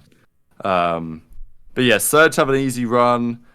Like, the interesting thing is Ravens, right? Like, you look at Ravens, you look at Miami, you look at Vegas. Like, they have harder runs on paper than they would like to have. And that is going to influence what we see in a second, which is Doug Lieb's analysis of expectations and results. Jump over to that too. Simulation, baby. Here's the simulation tray. You ready for this shit? Here it is. This one I can actually work with. I like this one. He's the goat at making these on. Yeah, nah, the one with too many numbers in, Doug, you gotta chill. You gotta chill. Calm the fuck down, Doug, okay? Too much Doug, work for us. Chill the fuck out, bro, because you're giving me stuff. I didn't do no numbers, man. Chill. This is these numbers are kind of crazy though. It's wild how close from LAT all the way down to Carolina, how the margin for error and difference is actually so tight. Everyone can basically make champs with a few matches here or there. Yeah, so to read it out for the audio listeners. You're right. Basically, the top 4 boys, like the top 4 teams are guaranteed in, and then from there, I mean, you can read. I got you. Yeah, it's LAT 74%, Seattle 70%, Miami 68%. Vegas Legion, 61%, Minnesota, 55%, Carolina, 49%, LAG, 22%, and Boston, 0.5%. So, again, from 10th to 5th, those slots are excuse me, from, what is that, 4th? 1, 2, 3, 4, 5, or 6 slots. I'm lying. 5th to 11th is basically tight. Very tight. It's interesting that Gorillas, right? Like, they're only at 110, so it doesn't look chalked. But given the fact that their win-loss is so bad, like, their map count is so bad, their series win-loss is so bad, like, they're terrible online. In any, like, matchup scenario, if they, in tiebreakers, they're just kind of chalked. So that's why their chances are actually really low. And I also feel like on the trajectory they're on right now, I kind of feel like Gorillas are chalked here. Boston are going to make it 1 in every 200 times, so good luck with that. So it's really like a 6-horse race, I think, for 2 teams won't make it. And the reason why Ravens are out is just because they have a hard schedule. Like, they have and they're on this 5-point cheese, you know. Actually, maybe they got over the 5-point cheese now. No, they're because I think this includes like, yeah, they're over the 5. They're at 120. They're at 120. Yeah. So, but like, they might get another 5 points if they come top 8 of the major type thing. Yeah, like because obviously he's including like a lot of. This is Doug, everyone. He's very in depth about his numbers and everything like this. This is why like. This is the CDL points after this stage, by the way. Like what the simulations are doing. This isn't what they're actually at right now. He's predicting got everything. 40 points. He's got Boston picking up 4 wins. Almost double. Yeah, no, Doug, you faded. But they're still making it. They'll still be so far behind. It's still so close, though. Again, yeah, like even Gorillas 110, but a few match wins online. If they can get those together, we'll push them up, and 2 wins puts them in 8th place. It's a crazy race to champs. This major is every match for every team from 5th to 11th is honestly a grueler. Like the amount of preparation and seriousness this major kind of is coming down to, is boiling down to, every week is basically like, it's going to feel like I think champs matches and like proper COD happening online every week because it's do or die at this point, this major. It's real big. Popping ahead a little bit though. I want to talk about this. I want to talk about the moves happening that we found out. MajorManiak has been put in to the Boston Breach lineup in place of Pentagram, with Priesta moving to a sub. I had the honor of actually doing a podcast, sitting down with Mike for basically an hour and almost 2 hours actually, and talking to him about like why, going to challengers, what happened, how he got to Boston, where this came from, and everything. That comes out tomorrow, by the way, so I hope you guys will peep that. But I'm really excited for this, and I'm gonna make a stance right now, right? I'm gonna make a wild stance, and I know I said before the show you guys are gonna hate me for it, but this is what I have to say. For once, I think Boston Breach actually did the right thing. I think taking Pentagram off was a tough decision, but it had to be made, and bringing on someone like Mike, who has proven leadership, played with some of the best, has a couple chips, was part of the best reverse sweep that we've ever seen, best comeback in COD history. He's the type of guy you need for this team for leadership. Maybe with Slash, people are making comparisons with Slasher and him, but that relationship was burned a bit. So at this point, Slasher's not even viable. Bringing in someone like Mike, I think, adds a lot for their S&D, for them to close out. I think it gives them leadership and shot calling in respawns and S&D. And especially the biggest change is Priesta on a sub now gives your front line and Snoopy a lot more knowledge of what's happening on the map. Priesta is known to be a great communicator on the map. So having him on a sub now, I think is going to make a huge difference for the team in general. I think, too, the other separation here is every team who's fighting to get to champs was absolutely counting on Boston to be a free win. Like, oh, this is a easy 10 points for us, whatever. Mike being on the team now, this change adds so much depth to the CDL. And I think now at this point, all these teams that are fighting for a champ spot realize it's going to be that much harder with Boston actually looking viable and having essentially no pressure on their back. this team is playing with no pressure to make champs. They're not coming in there like, oh my God, we're panicking. They're counted out. So every week for them is just going to be fun, play the best COD we can, and that might be the best thing possible for a new guy like Mike coming back into the league, Beans, Priest on a new role, and Snoopy to actually shine, get some online wins, and show that it's literally never chalked. So I'm really excited. I think this is a great move out of Boston, and I think they're actually going to be viable and get some wins online for this stage and have the best stage by far in Major 4 qualifiers. I'm gonna lie. I think you're crazy for thinking they're gonna have fun this stage because every loss is gonna be soul crushing, bro. No. Every loss, everyone's gonna be like, "That's 10 points on the train." That was a big yap for a faded take. Let me tell you that. Nah. Wait. Tell me what. Wait. Mac, why did you say For that was starters, faded? Or Me? one of you guys. Okay. So every loss they're gonna have is gonna feel like a gut punch. Why? Because they need to win every single match. They're not having They need to fun. win They every have single match to make it. And right now, I'm gonna be real. There is no guarantee. Look, Beans is good. Snoopy's good. We have learned in the CDL there is no guarantee you are gonna have a roster position next season. Granted, those guys, yes. Mike coming in, this might be his last shot. Like, this might be the last time we've seen Mike in. Because let me tell you some. I'll do the negatives and then I'll build it up. Okay. So Mike last year played on Florida, right? He had a .95.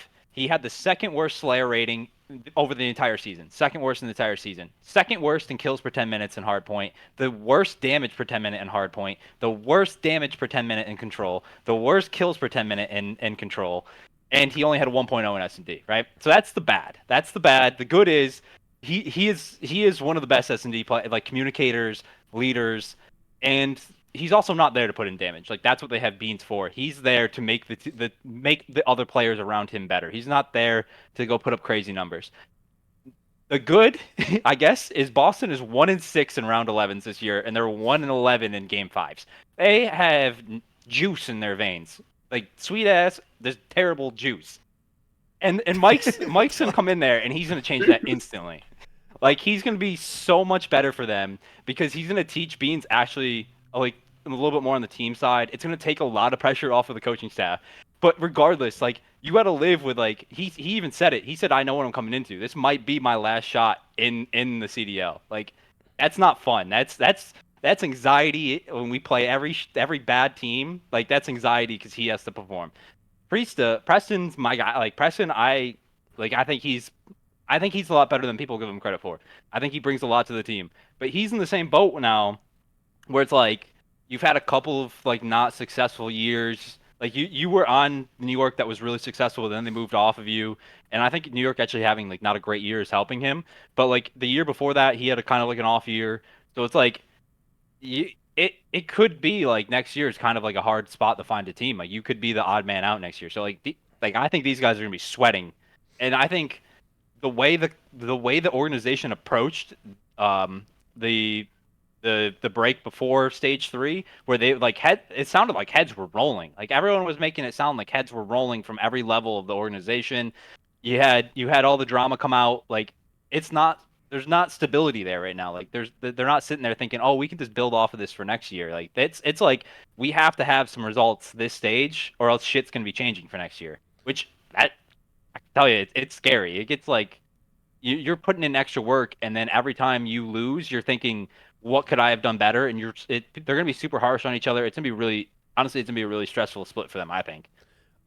Dude, I hate when you come up with numbers because it sounds so impactful, but you have to remember he's playing in MW2, one of the worst competitive games created. To be fair, right?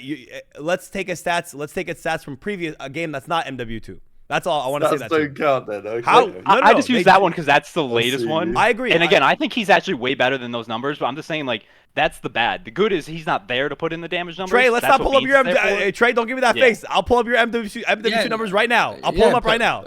Don't make me do it, brother. They're not bad. My MW2 numbers aren't bad, but you just actually proven my point that people are going off my MW2 numbers saying I'm bad, but then you go look at my IW numbers or my every numbers before that game, and I was fire. So you have to use his last game stats. No, pause. What you just said is people unfairly, in your own case, people unfairly use your MW2 stats, but every other year before that you were good. I agree. I think that's wrong. I don't Yeah, want. but I don't like that. That's why I don't like that. That's what we have to go off. I don't agree. I think that game. It's like when we Bro, talk we about. can't look at MajorManiak's numbers in Black Ops 4 respectfully. Like Yeah, it's 5 like years bro, ago, if we look at my time. IW numbers, fuck me, I'd be on OpTic. 7 years ago. Who says you shouldn't be? Yeah, it's a little late, but who says you shouldn't be, right? Here's what I'm saying. From also talking to him personally, right? Talking to him on a podcast for about 2 hours, it actually truly what he was saying was completely opposite of how you're presenting it. Back, whatever. I don't know what I should call you here. Yeah, no, you're good. It's completely opposite from what you're laying out. They actually said the reason why he joined the team was more that it really wasn't they talked about it and it wasn't going to be this high pressure situation because almost everyone in the org essentially has come to the conclusion that Champs is probably out of reach. They're going to do their best to get there, but I don't think it's one of the situations where they're 10 points, 20 points behind and might make it, you're fighting for that 8th spot. It's really, I think, a development opportunity for Snoopy to get a lot better playing with another sub like Preston next to him. And Beans is the fast-paced balance to a player like Major, who's notoriously, I'll agree, is a slow player. That I'll agree with 100%. So I think the balance on the team, the comms on the team, it's going to allow everyone to flourish. And my hot take is that it's going to allow Mike and Preston to have a good end split here and give them more value going into next year than if they kept the pentagram roster and just kept shitting the sheets and all looking kind of like chickens with heads cut off. This gives them an opportunity with all 4 players who are kind of coordinated, in sync, no pressure, and can just focus on getting better without that, fire under their ass the entire time. What do you think, Trey? I think this is scary for Priester too. A role swap after not having a great year, then going on to a fucking rival 9. That's a scary one too. Also, I feel like if you couldn't make it work with Slasher, one of the greatest S&D players, if not the greatest S&D player of all time, in my opinion. Like, I know FaZe, when Slasher played for him on MW2, they were literally so good at S&D because of him. Like, they were just so good at S&D because of him. They're a good team anyway in S&D, but Austin just elevates that. If you couldn't win an S&D with Slasher, fuck me, it might be chalked. You think they would have been better with the Slasher and Beans though? Because he never got the chance to play with Beans. Now it was always. Listen. My roster was keep Slasher and Beans, and then put Priester on a sub with Snoopy. That was my roster, or Asim at the time. I think it was very Asim. Similar to what they now have. But yeah, when did I say this? When did I say this? Right? Was this Major? A very long time ago. Was it Major 2 before Major 2 started? Probably qualifiers, Major 2. Yeah, Major 2 qualifiers. I said I put Priester on a sub. Now doing it, going into Major 4. I might be the Shadow GM. You might be the real Shadow GM. I also do wonder, like, who actually made this call. I'll get into that in a second. I think it's probably not the worst decision they've made. So congratulations, Boston. I think I'll give them that. It's very interesting, though, because I think this will determine, to some level, whether Snoopy is savable. Because if they can't win a search now, and they've tried it with Slasher, and time has moved on, and Snoopy's probably got better and more understanding and whatever over the course of the year, if they can't win with MajorManiak, who's known as the search and destroy guy, it is chalked. Like, you put 2 guys in there who are S&D experts. You're bringing MajorManiak in to effectively do what Slasher tried to do. But yet, the interesting thing for Major is that it goes in knowing, effectively, what the line, what is the party line. Slasher went in thinking, all right, I'm the top dog, understandably so. Thinking that, well, if he don't like Snoopy, I'll put in a word. My team agrees with me. We're going to kick this kid out of the team. That's not what happened. They started with Snoopy. So MajorManiak comes in knowing that's the situation. Like, he can't go in there and say this guy's dog shit, like he's got to go. Like, that ain't gonna fly. Like, he has to toe the party line if he wants to keep his job. Which I think is quite interesting, like, dynamic in the first place. I do have a fear that Priester will get absolutely shit on the sub. Because Pentagram was getting hawked on, and he ain't great. But I don't know if Priester is the player that he was a few years ago either. Also for Pentagram, this brother's got to be cooked. So there's no way this guy's coming back to the league, respectfully. I saw this guy playing XDefiant the other day in some sort of chow. He's got to be getting some early practice in because I feel like that's the future for him. But the same for MajorManiak if it doesn't go well, right? So that's kind of my thoughts on the team. We'll see if they can win a search. I think they will probably win 1 or 2 game 5s with this roster, so congrats. I don't think they're going to get that much better. If they do, I'd be surprised. Dude, the continual priesthood disrespect every major, time after time. I get so tired of it. I have to defend him every time on the show like he didn't have the best KD almost every time, almost every split. And I know KD doesn't matter I'm Mr. KD doesn't matter.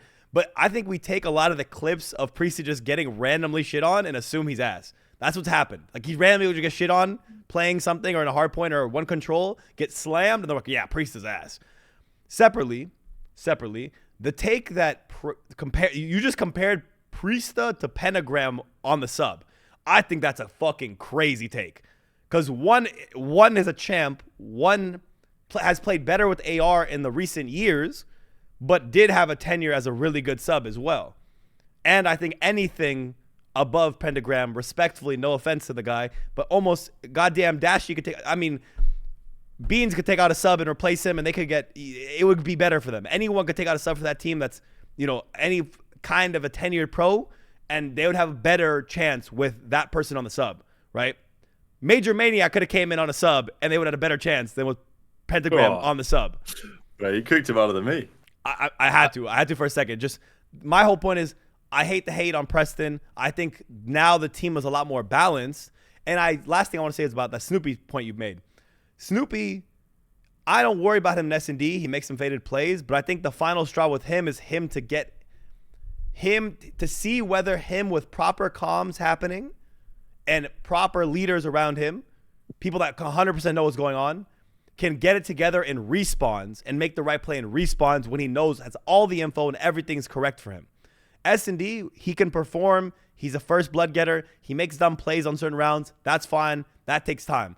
But in respawn, that's where it's going to matter the most. And if he can't win respawns again and it doesn't improve from the last couple stages, that's a real big red flag when it comes to the Snoopy project, experiment, whatever you want to call it.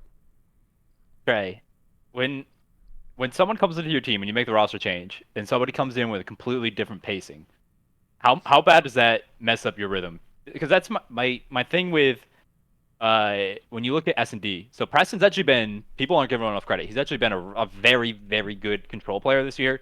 He's been an okay hard point player, like good, okay to good, and he's actually been way underperforming in S&D all year long.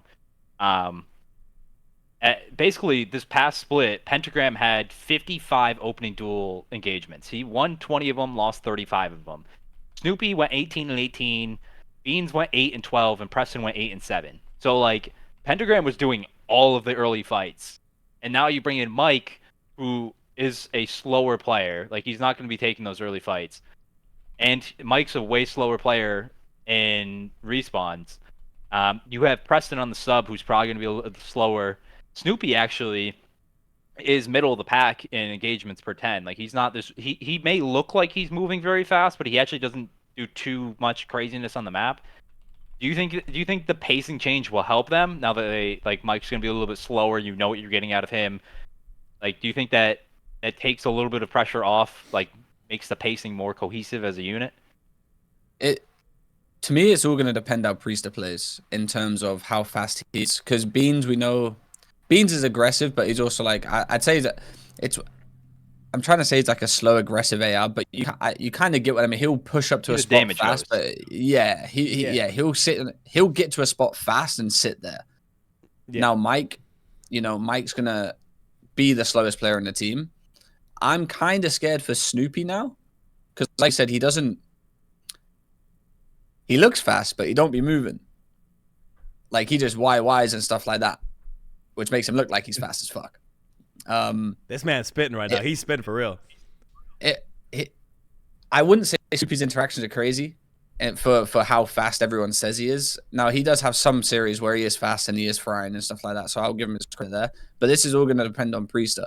Because in my opinion, Priest is a pretty slow player too. Now, anyway. for me, this change is weird because obviously they've got, you know, the clutch factor with MajorManiak. Everyone says clutch, but I think this team's got so much negative ice from the past major that even MajorManiak can't even save these people. I hope they prove me wrong because I love being proved wrong. But like I said, the tweet says it's never chalked. The tweet says it's never chalked. It's so chalked. Yeah. I mean, like, I feel like they know they're not making champs, so they're gonna do like the best thing they can. And shout out to Maniac for actually jumping onto the team because, like you said, this is like career suicide at that point. If it goes wrong, like you're probably never going to get a spot again. I think this change also benefits Priester as well because obviously he's played with Mike before. They're very comfortable. So, like, I do actually agree with the change in terms of helping making players more comfortable. For me, the whole slasher thing, if you couldn't make Snoopy like a superstar with slasher and win S&Ds with slasher, then MajorManiak doesn't exactly like do any better than that. But it could just be like a personality change too that they needed that could benefit them. If they do make champs, by the way, just so everyone knows, I do have to get a Boston Breach tramp stamp. But I'm all for them having a good stage, and I want to see them actually do well because I feel like every time we watch them, it's like, oh, they're gonna lose, they're gonna lose, they're gonna lose. No one wants. I don't want to have to no boycott their matches. You know what I mean? Like, yeah. Yeah. This finally gives us a reason to not boycott their matches because we're so excited. We want to see what this pans out, like how they look actually. Is Preston going to look good on a sub? Is Major going to solve their problems? Is Snoopy going to look better or worse? There's a lot of questions finally for Boston. And like I said, this adds a lot. It makes the layer of making champs a lot more difficult because all those easy 10 points that all those teams counted on is now, in my opinion, up in the air. I think, like I said, I think Boston get a lot better with this change. And suddenly they're going to be shooting back and suddenly winning series. You know what like hurts some of these players that like no one really talks about either is the 18-year-old rule. Like, I think 18-year-old should be like the limit for like pro league, but for challengers it should be 16 because you have like these kids that are first off like esports players. Like, you're not starting when you're 18. You're really starting when you're like 14, younger, and most of those players are going to other esports now because you can't play in Call of Duty. But like Call of Duty players that stick around, they're not playing in teams. You don't get tournament reps because you can't play until you're 18. And then you turn an 18 and then you're instantly expected to be good if you're a top prospect. And if you're sitting challengers for a couple of years, then you're too old. So like you have Snoopy coming in at 18. I mean, Beans was pretty young when he came up last year, no? Like, I think he was what, 19? So like these guys don't have a ton of team experience, and then you get into the CDL, you're expected to perform right away. So that's why I was kind of hoping like Slasher would be able to guide him a lot and help him grow. Obviously that didn't happen. I'm hoping Mike comes in and like actually gets this team playing like good Call of Duty, like in the map, because your coaches can only teach you so much outside the game. You have to actually start performing inside the matches, and that's when it's on you and your IGL. And that's why I think like if Mike comes in and like really puts his print on this team, I think both of those players will get a lot better going into next year. I think that that's where Mike's value is right now in S&D, finally teaching these guys how to ice up, and then two is actually make them play a little bit more fundamental in like whatever the coaches are teaching, because like we've heard it before, the coaches are teaching them the right stuff. Whatever they're teaching, get it into their brains inside of the game. Get them back on track. Like, okay, what's the plan? Not just calling out dead and who's like, you know, who you kill. Because that's what a lot of like young players get stuck into, is like just calling out what they're doing and not what the team should be doing. Like, what's the plan? Where are we hitting? What do we need to pick up? Like, that's where Mike should be able to help this team get a lot better. Because that's stuff your coaches teach you, but it's actually hard to get going into the game when your coaches aren't in your ear. Yeah, heavily agree with that. And one additional point that supports is the fact that, again, Snoopy hasn't actually played with a great communicative sub all year, if we really think about it, right? He played with Capsule to begin with. Capsule's not known to be a great communicator. He's a shooter, but not a great communicator. You have Asum, who's known to communicate, but obviously there's team rifes and things happening and other problems going on there. So again, I don't know how great that 10-year time was between those two subs. Then you have Pentagram. Again, that's not particularly the most skilled. It makes Snoopy's job 10 times harder. Finally, playing with Preston here, I think, is going to give him an opportunity to see. This is the real make or break to see whether Snoopy is real or not. It's going to give him the opportunity to play with a proper sub who's calling out, who's moving for him, telling him what to do, calling out plays, helping him out a lot, with Major behind him also telling him shit to do. If you can execute it, bless. Snoopy has a long tenure in the league. His talent's immense. If he can't listen and he can't play with the best of the best and some of the established players that we have, some of the most established players we have in the league, bro. And at that point, you're just unteachable, and challenges is calling your name. That's just the fact of the matter. Listen, we didn't really look at this. Quickly on, like, yeah. Oh, so obviously, again, no, I think this is a good little segue because obviously, okay, maybe a bit faded because I think Asim actually has good comms, but whatever, we'll pass on that. Pentagram, I do too, by the way. I do too as well, but yeah. His time in the league, again, this is this weird Boston thing, right? They did this earlier when in the season when they're making a change, and Zed came out on stream and in a tweet and said, no, we're sticking with the team, boys. There's nothing changing here. We're locking in, we're shutting it down, and we're going to come back stronger. Penta was clearly hearing the same tune from his team, because here he says, a few days before he gets dropped, sorry to the fans, one more split to go. Can't wait to turn things around. And then obviously Brother just gets dropped. So it's very interesting who makes the decisions there at Boston, because there's certainly people that are kept in the dark on this stuff. Like, the players don't seem to know. The coaches don't seem to know what's happening. Dens didn't make a flyer, by the way. I just want to make that clear. I want to interrupt you real quick. Flyers. I want to interrupt you real quick, Rab. When a player tweets this, they know they've been dropped. We saw the same with Afro. Remember that? We did see the same with Afro. And we were like, oh, this brother's gone. This guy's gone. Yeah. Yeah, but like, he was so committed here. One more split to turn things around. I know we can. Hashtag into the breach. Like, bro, bro, this is them basically, like, this is their final goodbye. I apologize. We haven't been good. You guys have got one more split to watch. I'm not playing in it. All right, just want to let it be known. Yeah. You've got. Well, I guess he's still on the bench, isn't he? I guess they benched him again. So I guess yeah, he's probably going to end up being their like coach or something like that, because that's what they do. They bench the players, whack them in the coaching role, and then I'm so confused. Like, we need but Doug the Boston to explain org what happened there. The Boston org confuses me so much. Like, shout out to them for keeping him on the bench, by the way. At least they're not doing a Paris Legion where they basically whack someone off their salary. You stop them playing in challenges. And then, at least he's getting paid to the rest of the year. So shout out Boston for that. But I don't know what the fuck they be doing over there. They got so much money. Like, this is the thing. Usually it's the players, right? We talk about that, how the players will choose. It's almost like, in a hypothetical world with a normal franchise, it might have been Priester who said, look, hey, I might want to try going to the sub. Let's bring in somebody like Mike who can help us in search and destroy or whatever, right? I don't think that's what happened here. Like, I think whoever's making the calls, whether it's Mr. Shadow GM, de facto GM, Doug Martin himself, pulling the strings still, I don't know.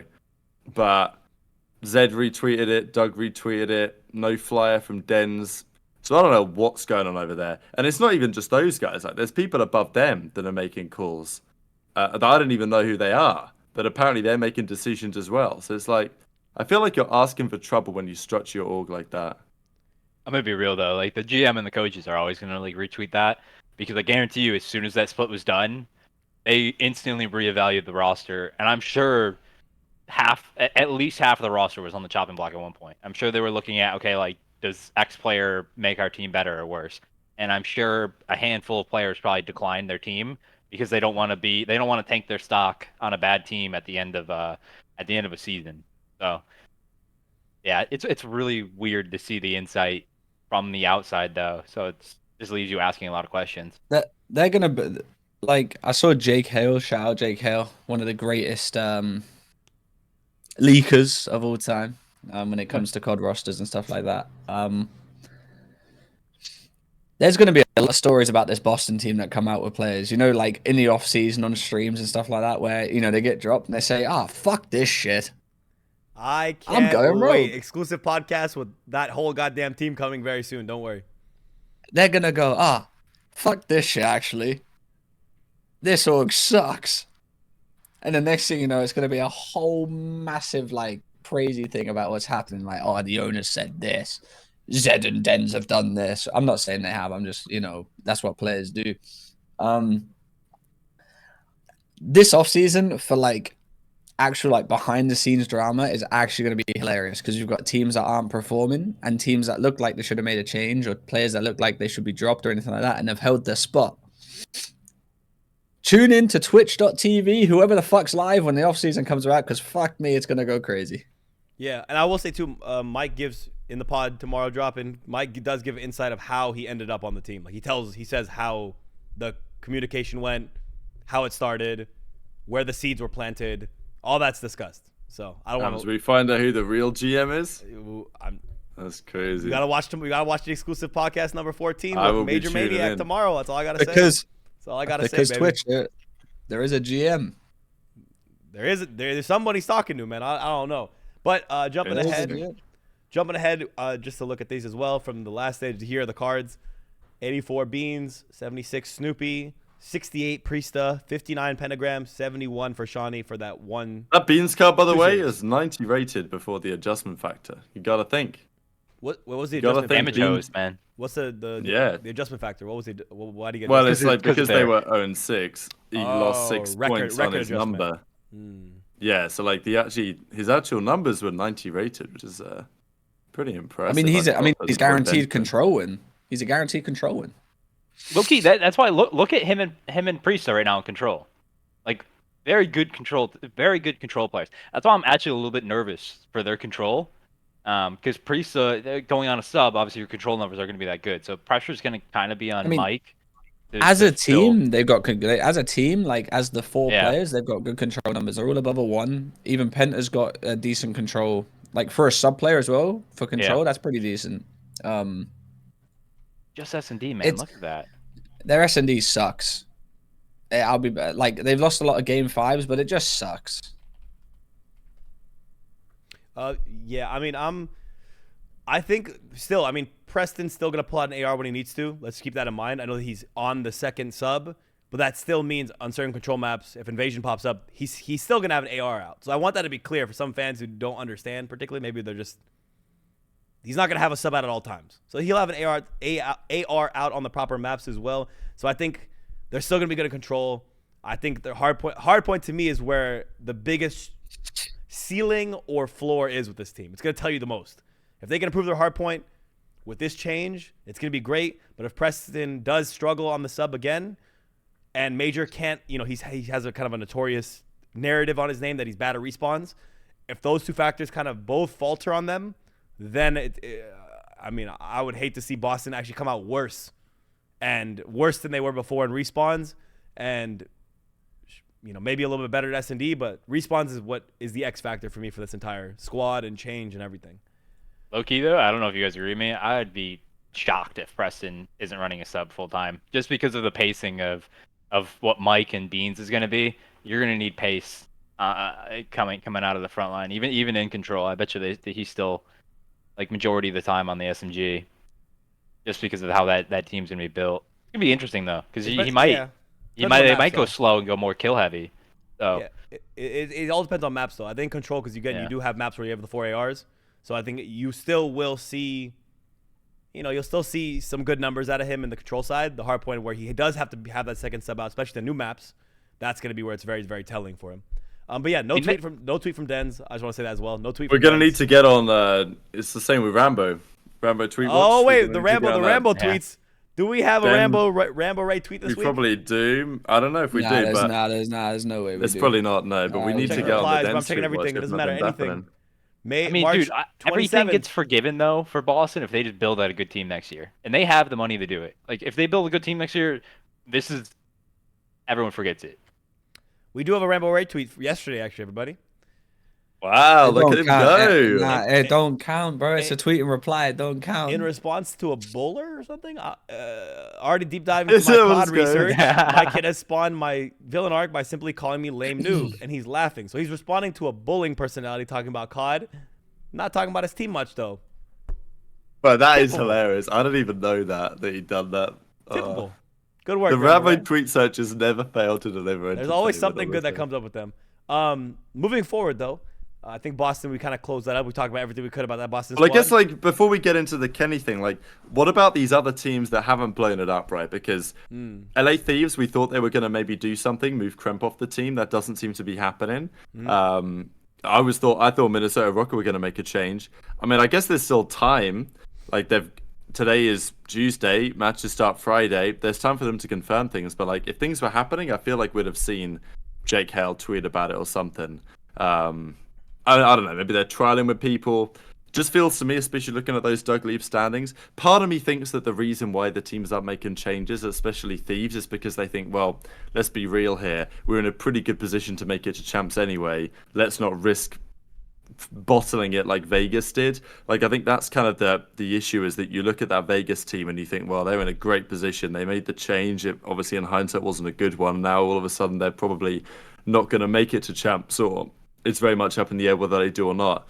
So maybe teams just don't want to risk it now because they think, well, we're getting top 4 at champs anyway. Maybe top 4, but probably not top 3 or better. So why not just chalk it up and qualify for champs with a team that we believe is good enough? That might be the mindset here. I don't think it's the right mindset, but it's probably justifiable because people want to keep their jobs and the coaches want to keep their jobs as well. I don't know. Talking about like the teams that could potentially change, I think the biggest worry and fear that a lot of them have is probably, they've already gotten to this level with this team. Any change now is too much volatility. Boston, on the other hand, have nothing to lose, so change just doesn't matter. Every other team, even looking at like the Legion example, right? How you may have some form of success, you change out one player, and all of a sudden you go from fighting for 5th place to dropping off the map just because of one guy. So I think there's too much volatility, too much risk in any type of swap right now. And there's no one that's like undeniable right now and challengers that you could swap for that would be a guaranteed come up in the league right now that would make your team better. I don't know if there's many people you can argue for that would be a guaranteed W, going to make your team better 100% coming out of challengers. Did you know that at the Toronto Open, all 6 of the SMGs in the top 3 have already been in the league? Top 6 of the challengers, you're saying? Yeah, so like the top 3 teams, all 6 of the SMGs have already been in the league. So like it's actually like really hard to find SMGs, which is like what you need right now to compete with the top teams. Because it was FaZe Black, and that's Asum and Exceed. Yeah. It was Lore, and that was Yuli and Turiel, and then it's Omit, which is I guess like Yeez was a substitute, and then Purge. Low key, we might have to have a discussion about Exceed. I don't like having a discussion, but like, I mean, low key. We might, like, bro, if we're like, all right, listen, there's a lot of bad teams in the league, right? And I know he had a really bad stint, but everyone deserves a second chance, right? You know what I'm saying? Everyone deserves a second chance. If I was Exceed though, I wouldn't have. If I was Exceed, I would not have picked a team to play for this year. I would wait till next year because, in my opinion, if he does well at champs and they win champs, he has to get picked up onto a team and then he can restart. But then, if he does bad in the CDL, then he might be a challengers merchant, which is okay. I'm gonna be real. If you're Boston, you had to wait till next year, right? I know like contracts are a thing, but there's gonna be a big loser at champs out of New York, Toronto, Atlanta, and Texas. And no matter what, like let's say Scrappy makes a move somewhere, let's say Hydra makes a move somewhere, like there's going to be a piece or two that gets dropped out of that. Like let's say like maybe like I mean it's hard to just pick out one player, but like let's say like a veteran AR gets dropped or an SMG, you might be able to pick them up, stick them with Beans and Snoopy, and then that's enough to attract one more good piece. Or maybe you buy out a younger player and then you're able to get rolling next year with actual consistency and not just flashes in the pan. Yeah, and I think over the course of the offseason, the other big oversighted people, especially this year, have been the EU players, right? As someone in chat mentions, Bance, Hixie, Cobra. A lot of EU players have been overlooked just due to visa issues and things. But you see the impact that they can have. Like someone Beans comes in, high impact, instant player. You know, he's been a shooter, but I think there's a lot of those left in the EU side that just the risk of the visa issue has not been taken specifically on them for that reason. So it's just like, I really hope we see in this offseason some of them get another chance in the league and showcase their talent because they are some of the most talented in challengers for sure. And Exceed himself, Yeah, if he wins champs, he does deserve a spot. That's facts of matter. I think he deserves a spot. The big question mark we talked about already, though, was Asim. If he wins the champs, challengers champs again, does he get another spot? Probably.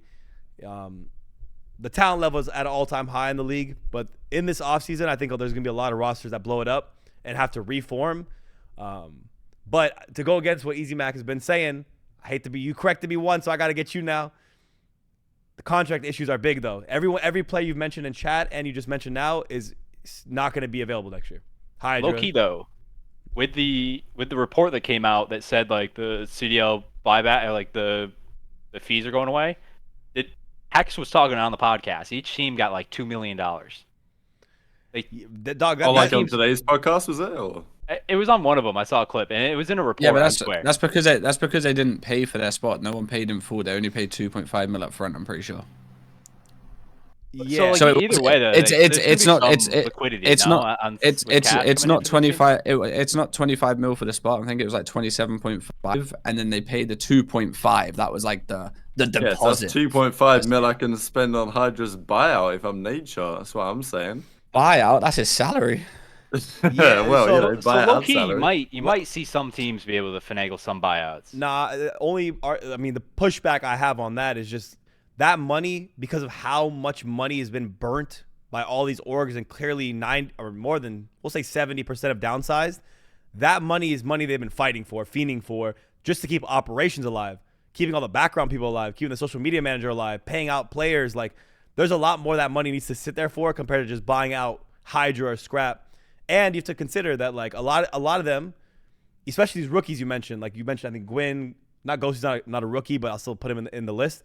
You know, Ghosty, Gwyn, Linz, and Scrap and Hydra. For the rookies, no pro team is going to give up those guys off of their rookie contracts. Too cheap, right? You're getting a star player on rookie contract. You're not going anywhere, bud. You're sitting here, unless we're getting the massive bag for you, you're sitting down and playing for us again. The superstars, again, these are team options, so a team is not going to – I don't see a New York letting go of Hydra unless all of a sudden they can't pay for him, or a Toronto letting go of Scrap, literally, arguably, most likely the best player in the league right now this year. So I think there's been a lot of speculation, but it needs to calm down because there's going to be a lot less movement this offseason compared to the offseason after, where there's going to be some insane roster changes, switch-ups, top 4 teams changing around. I think that's where we see the big blow-ups happen You don't think there might be like for a the bigger loser, players? Yes, for the big top four, yeah. For the bigger players, Gwyn, Ghosty, and people like that, if they want to move somewhere, if they get a bigger offer, they can force themselves out. This happens every single year. If you are a top player on a team that is not in the top 4 team and you get an offer from a top 4 team, players will burn that bridge with that org. Now, Ghosty and LA Thieves probably not, but Gwyn in Carolina, Gwyn gets offered on New York, yeah, he's burning that bridge. Yeah, I think Nate would do right by Ghosty too. Yeah, if you got a decent offer. Yeah, and this isn't like a buyout thing. This isn't like a buyout thing for the org. I force myself out of situations too. It's so easy to do it because people look at it like, you know, an org's holding you down, and then a player. Orgs never win when it comes down to a player situation. Orgs never win. If a player throws a tantrum and starts moaning on Twitter, the org always loses. It happens every time. It's true. Players always get backed by the fans, and then, like, you know, there'll be a rumor that comes out that the player's trying to leave, and then he'll do like some fucking laughing emojis tweet. Contract jail. Yeah, he'll do some laughing emojis tweet or saying like, "I cannot believe this shit right now," and everyone assumes that he's talking about his contract, and then they're always like, "Oh fuck, now we're getting blasted on social media. Let's just let him go for cheap." It happens every year, man. Like, low key, the way I'm looking at it though is like you have top 4 teams, right? And if you told any of these top 4 teams like you're finishing 4th at champs, that's going to be not a failure, but that's going to be disappointing. Like, they're all going to be disappointed. Let's say worst case Toronto finishes 4th at champs. You don't think like they might try to make a move? Oh, 100%. I think if anyone doesn't come in second minimum, they make a move. So then let's say theoretically Toronto, even Atlanta, anyone has a stinker. You don't think one of those one player or 2 players gets dropped and Boston comes in and just is able to outbid all the other teams and then gets a blue chip player that they can turn around their team with? I mean, I think- even Kenny talked about it in this video that he was talking to Slasher about going to Boston in the offseason because they were offering the bag. And he was probably going to stay at Thieves anyway, but like, you know, maybe Slasher and Kenny +2 could have done something in Boston potentially. No, my big argument for the offseason though, compared to this preseason, there were blue chip players available to move around. There definitely was, right? You had Pred, you had Sib, you had Kenny, you had Slasher. There's a lot of pieces to move this offseason. But this following one, again, there's not gonna be that many blue chip players. Everyone pretty much, any really big player pretty much re-signed. And if anything, you may get a couple released, right? The speculation for New York, you say whether it's Dante, whether it's Kismet, we don't know, right? That's the speculation. OpTic, if someone gets dropped, it might be maybe Ken because odd man out, but I don't even think so. FaZe, probably Draza.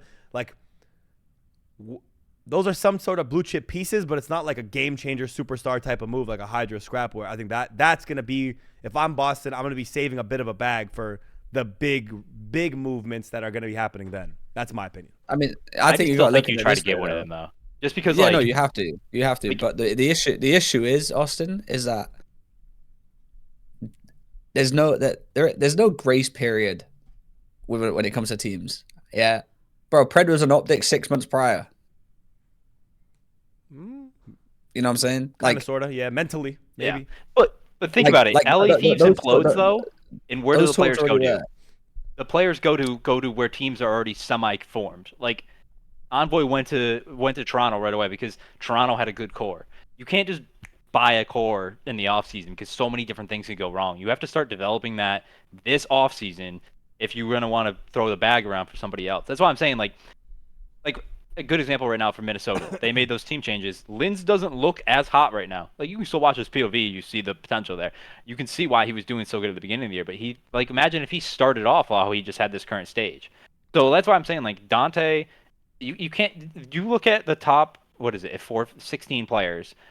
Those are 16 of the top players in the league. Like, even, like, in this certain, like, Sib talked about this, like, in the certain situations they're in right now, they're not, all those players aren't asked to do all this crazy stuff. If Sib leaves New York and then goes on to a team that's built around him, he could be that damage host that's putting up good numbers.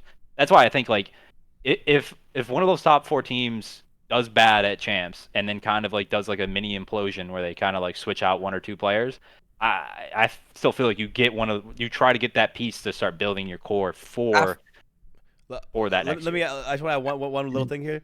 The other issue with Boston's, if you're going to play with them this offseason, their core is Snoopy. So you're going to have, if you're a deciding player to play with this team. I wouldn't tie myself to that. I would. I wouldn't. I don't know if that's locked in for sure, yeah. I don't think, I don't, Depends on I the think, stint. I don't think it is. Everyone in chat, shoot me now. If we come up next season and it's not Boston Snoopy still, put a gun to me and shoot me now. I'm saying, I wouldn't be shocked. You just finished last place. You have 50 points Yeah. in the CDL standings. There's not one player on the roster where you're saying 100% they're in the roster next year. That's why the CDL, there's 12 teams, 48 spots. This is what I'm saying. Like if you are a serious organization, if you want to be a serious contender, you got to look at this team right now, and the only person you can keep off this team on Boston is Beans. That's the only person you can keep. Okay, that's us being logical though. They Yeah, but that's what clearly I'm see saying. the investment in but Snoopy as an investment, as a deep seated this is what investment. I'm saying. But this is what I'm saying. They've just finished dead last. They're gonna, if they want to be serious, this is the time for them to be serious. If a top 4 player gets dropped, Boston can be that new top 4. They have to swipe him up and build around him. I mean, I still think Snoopy's going to be there, probably. Saying, yeah. I'm just saying I wouldn't say. No, I'm saying he's not 100% there. I wouldn't even say Bane's 100% there. No, I'm saying the only player that's undroppable for Boston, like as right now, is Beans. If Bean gets dropped off Boston, all right, he'll just go to another team because he's that good. No. But what I'm saying is, if a top 4 team makes a change, and Boston wants to be a serious org, whoever gets dropped off the top 4 team, Boston have to come in and swoop up and be that new top 4 team and build around that player. I mean, but like, what if like Toronto and New York like merge their, like, not obviously, like, let's say the best players from Toronto and New York, like they don't do good at champs. They form a team together. Let's say like Envoy or Kismet's sitting there in free agency. Yeah, I mean, I'm picking them up because I know those guys have won recently. They are top players and I can build around them. If Yeah, I have 100%. to let go of somebody else or try to sell off or not trade, but sell off a different player to make a spot for them, I'm doing it. I don't think Same the thing shadow, with- I don't, with I don't think the anybody on shadow. this I don't top think the four shadow teams. GM is getting rid of his prize pupil. I think the shadow All- GM is all going I'm to keep saying- him as long as possible because his talent level, again, is his possibility if he understood the right play to make. Snoopy's unbelievable, like unbelievable talent. The kid can shoot, is without a fact. He's top 5 gun skill in the league. If you don't believe that, you don't watch COD. But he just makes the bad play, and their team comm's obviously not there. If you're gonna go play for Boston Breach next year, you are 100% playing with Snoopy.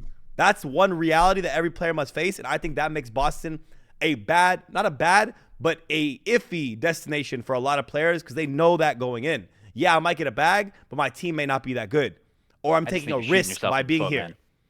Listen, Wait, I'm wait, just saying wait, this wait, right now. You're locking You- yourself you- in you- Let me as finish a the point, let me GM finish with the that point. much, with the organization around you, and you're locking yourself in ball and chain on one player who other players around the league have varying opinions on. You are shooting yourself in the foot. You have to at least keep your mind open, have different possibilities. Like think about on my team, not on my team. Like what does that look like? If you're not doing that, you're not doing your job. I mean, think- that's just Agree with you 100%.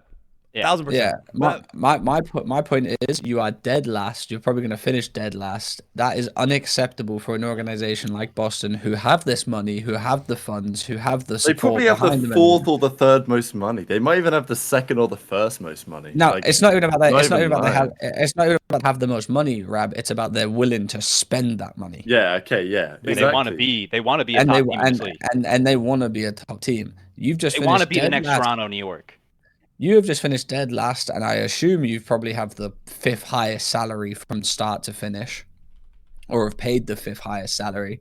You've just finished dead last in the league, or looking like you're going to. It is unacceptable if you don't blow this fucking thing up. it's. I mean, that's why, like, go ahead. going back to what you said earlier, though, Ace, we're like about this stage. This conversation right here, this is happening because this team is in dead last right now, which is why this next stage is so important. If Snoopy comes in right now, plays well with Mike, and Mike's like because Mike's gonna tell he's gonna tell him how it is. He's gonna look anyone in that organization, tell him how it is. If Snoopy comes in and actually performs well with Mike, I'm more comfortable with that going into the next year. Like I'm locking it in. If he comes in and they have another stinker of a stage with Mike, who's again another veteran AR, who same thing as Austin, who's gonna he knows how to play COD the correct way. He might not have the best gun skill as an AR, but like if this team has another shitter stage, I mean you're going into the offseason with like anything's on the table. Here's my even if it sounds unlikely. Here's my like, it's devil's still advocate there. take to you. Here's my one devil's advocate take to you. There's no if I'm trying to justify to myself as a GM, as the Boston GM. Oh, Snoopy, you dropped another 1.2, 1.1 stat line. You're playing great. This major guy's playing okay. He's another a veteran AR that plays too slow. That's only good S&D. He's not going to respawns. Oh, yeah, we have an excuse. We basically have an out for why Snoopy's not at the potential player he is because you have a plug-and-play type of player for a slasher. It already didn't work with the slasher.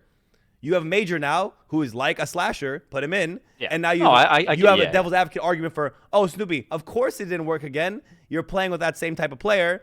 Don't worry about it. Keep dropping your 1.1s, kid. Here's a good comp, though, for you. Here's a good comp for you. Hook won a world championship in Modern Warfare 19. He got dropped on his neck the next year. Mm-hmm. And Hook has a ton of similarities with how Snoopy plays. Yeah. A very aggressive player. Sometimes makes little like brain farts on the map. He's still got a ton of talent and potential. Even in S&D right now, he's not playing well in Respawn, but he still plays good in S&D. He got dropped the year after. COD is cutthroat. That's why I'm saying you're not going to tie yourself to any player.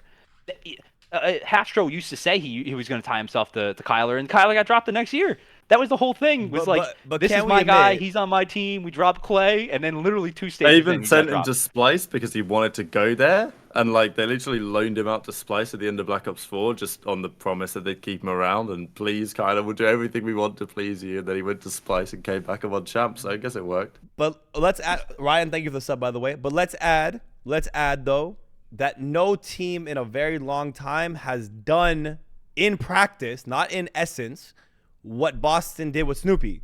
They dropped a blue chip player, slasher, one of the best S&D players of all time, dropped him and didn't listen to the opinion of apparently Preston as well in this case, from what we heard when Austin came on Dope Check himself and said it. They disregarded the opinion of 2 world champions, all in support of this rookie and belief and investment in him. They've done watch parties in his hometown in Mexico. What other rookies getting? But I think you've got to consider the time frame as well, right? Because at that point, Snoopy was new to the league. It was one stage into the season. It's like two. Like you either drop him out then. Okay, sure, relatively early year. I don't agree with their decision at the time, but I think it's justifiable. You give it one whole season and it's not working. I don't think they'll be tied down to this. I mean, you've got to understand as well that, like, let's say at Champs, OpTic and FaZe are like the clear 2 best teams, and Toronto and Ultra, or Toronto and New York are like 3rd and 4th fiddle, but quite considerably behind. Hydra and Scrap have to think about teaming up. Maybe that doesn't happen. You talk about buyouts and all this stuff, but never know what happens in the off season, right? Like, these teams now, they've got the money back from what they invested. What if some organization comes along and says, "Hey, we're going to partner with you. We're going to buy you out. Like, we're going to make this happen differently." All of a sudden, the contracts are up in the air, and someone goes, and all of a sudden, somebody else is talking to somebody else, and Boston could be the team to swoop that up. So the thing is that maybe it doesn't surprise me, but I look at this MajorManiak thing and I think, well, is the intention to kind of teach Snoopy and Beans to make that work? But I also think there's no chance that MajorManiak, Beans, and Snoopy are all on that team next season. There's just no way. Same with Priester. It's like, I think they keep one of those players max. Like, maybe Beans stays, maybe Snoopy stays, but I think at the end of the year, Boston are going to go big and they're going to capitalize on whatever happens elsewhere and try and bring some players in. I'd be surprised if more than 1 stays. If more than 2 stay, I'd be mind blown on that team next season, Boston. So it's kind of why this move confuses me to some degree. Technically, you did see that with Toronto and Dallas did that. With Shotzi and Illy, they dropped Clay instead of dropping Illy, which was like kind of like a controversial opinion going into that next year. A lot of people agreed like you had to either have one of Krim or Clay. And then with Toronto, obviously Zinni got dropped for Insight. Now that everyone looks back at that now, like, okay, that was a good move, but at the time they actually got a ton of shit for that. I don't know if you guys remember, like Marky B got he was getting roasted left and right because he picked an EU guy over Zinni, and it was a whole big thing. I just think COD's fluid. You never know how a player's gonna be next year. So I wouldn't. Every GM outside of OpTic, FaZe is not going to be tying themselves. OpTic, like the top 4 teams, know who they have. The other 8 are not tying themselves to anybody. If I'm wrong, may 100%. the one big man up there, the universe, strike me down. If I'm wrong that Snoopy's not on that team next year, may he strike me down. Let's continue on though. We'll have a steak dinner bet on it. No problem. Food bet, I'll take that all day. No problem. On Rab's card though, because no matter what, it ends up on Rab's card. His brother Trei said he was one of the richest on the call. Now he's saying it's on my card? Yeah, he said he has an AC. That's crazy. Yeah, I spent it all on an AC. ACs go big, man. They go big over in the UK. My shit ain't liquid no more. My shit's all invested in the AC. Obviously, don't look at me like that, bro. Bro, you're about to use a bidet. Chill. Yeah, no, chill. Yeah. Okay, I see you. Brother's been unwell since Toronto, and he says his shit ain't liquid. I don't know about that. I don't know. Good lord, bro. Locking back in. Let's speaking on the off season. And how kind of crazy roster mate can get and the potentials, the background scenes. This clip of Kenny talking about the offseason and what happened with him kind of gives a great insight into what it's actually like behind the scenes for players, even top players, trying to figure out their team situations going into every year. So let's take a listen. I wanted to stay at LAT. That was my home for the longest time. So I was trying to do whatever to stay on the team because I didn't really think there was a spot anywhere for me. I knew about Boston being a possible spot. Me and Slasher are talking a good bit and all season about teaming up together again. So yeah, Boston was definitely an area that I was kind of thinking of joining, but at the same time, I think even then I was going to choose LAT over them, depending on what we could have got done with LAT, because there's a lot of things outside of my contract that I wanted done with LAT to ensure that they were kind of where I wanted to be forever. But as soon as I seen the OpTic spot open up, I hit up Shotzi. He said he was down, and it kind of went from there. So it was kind of like it wasn't one of those things. I mean, I hit up a bunch of teams. I hit up New York. I don't think New York wanted me.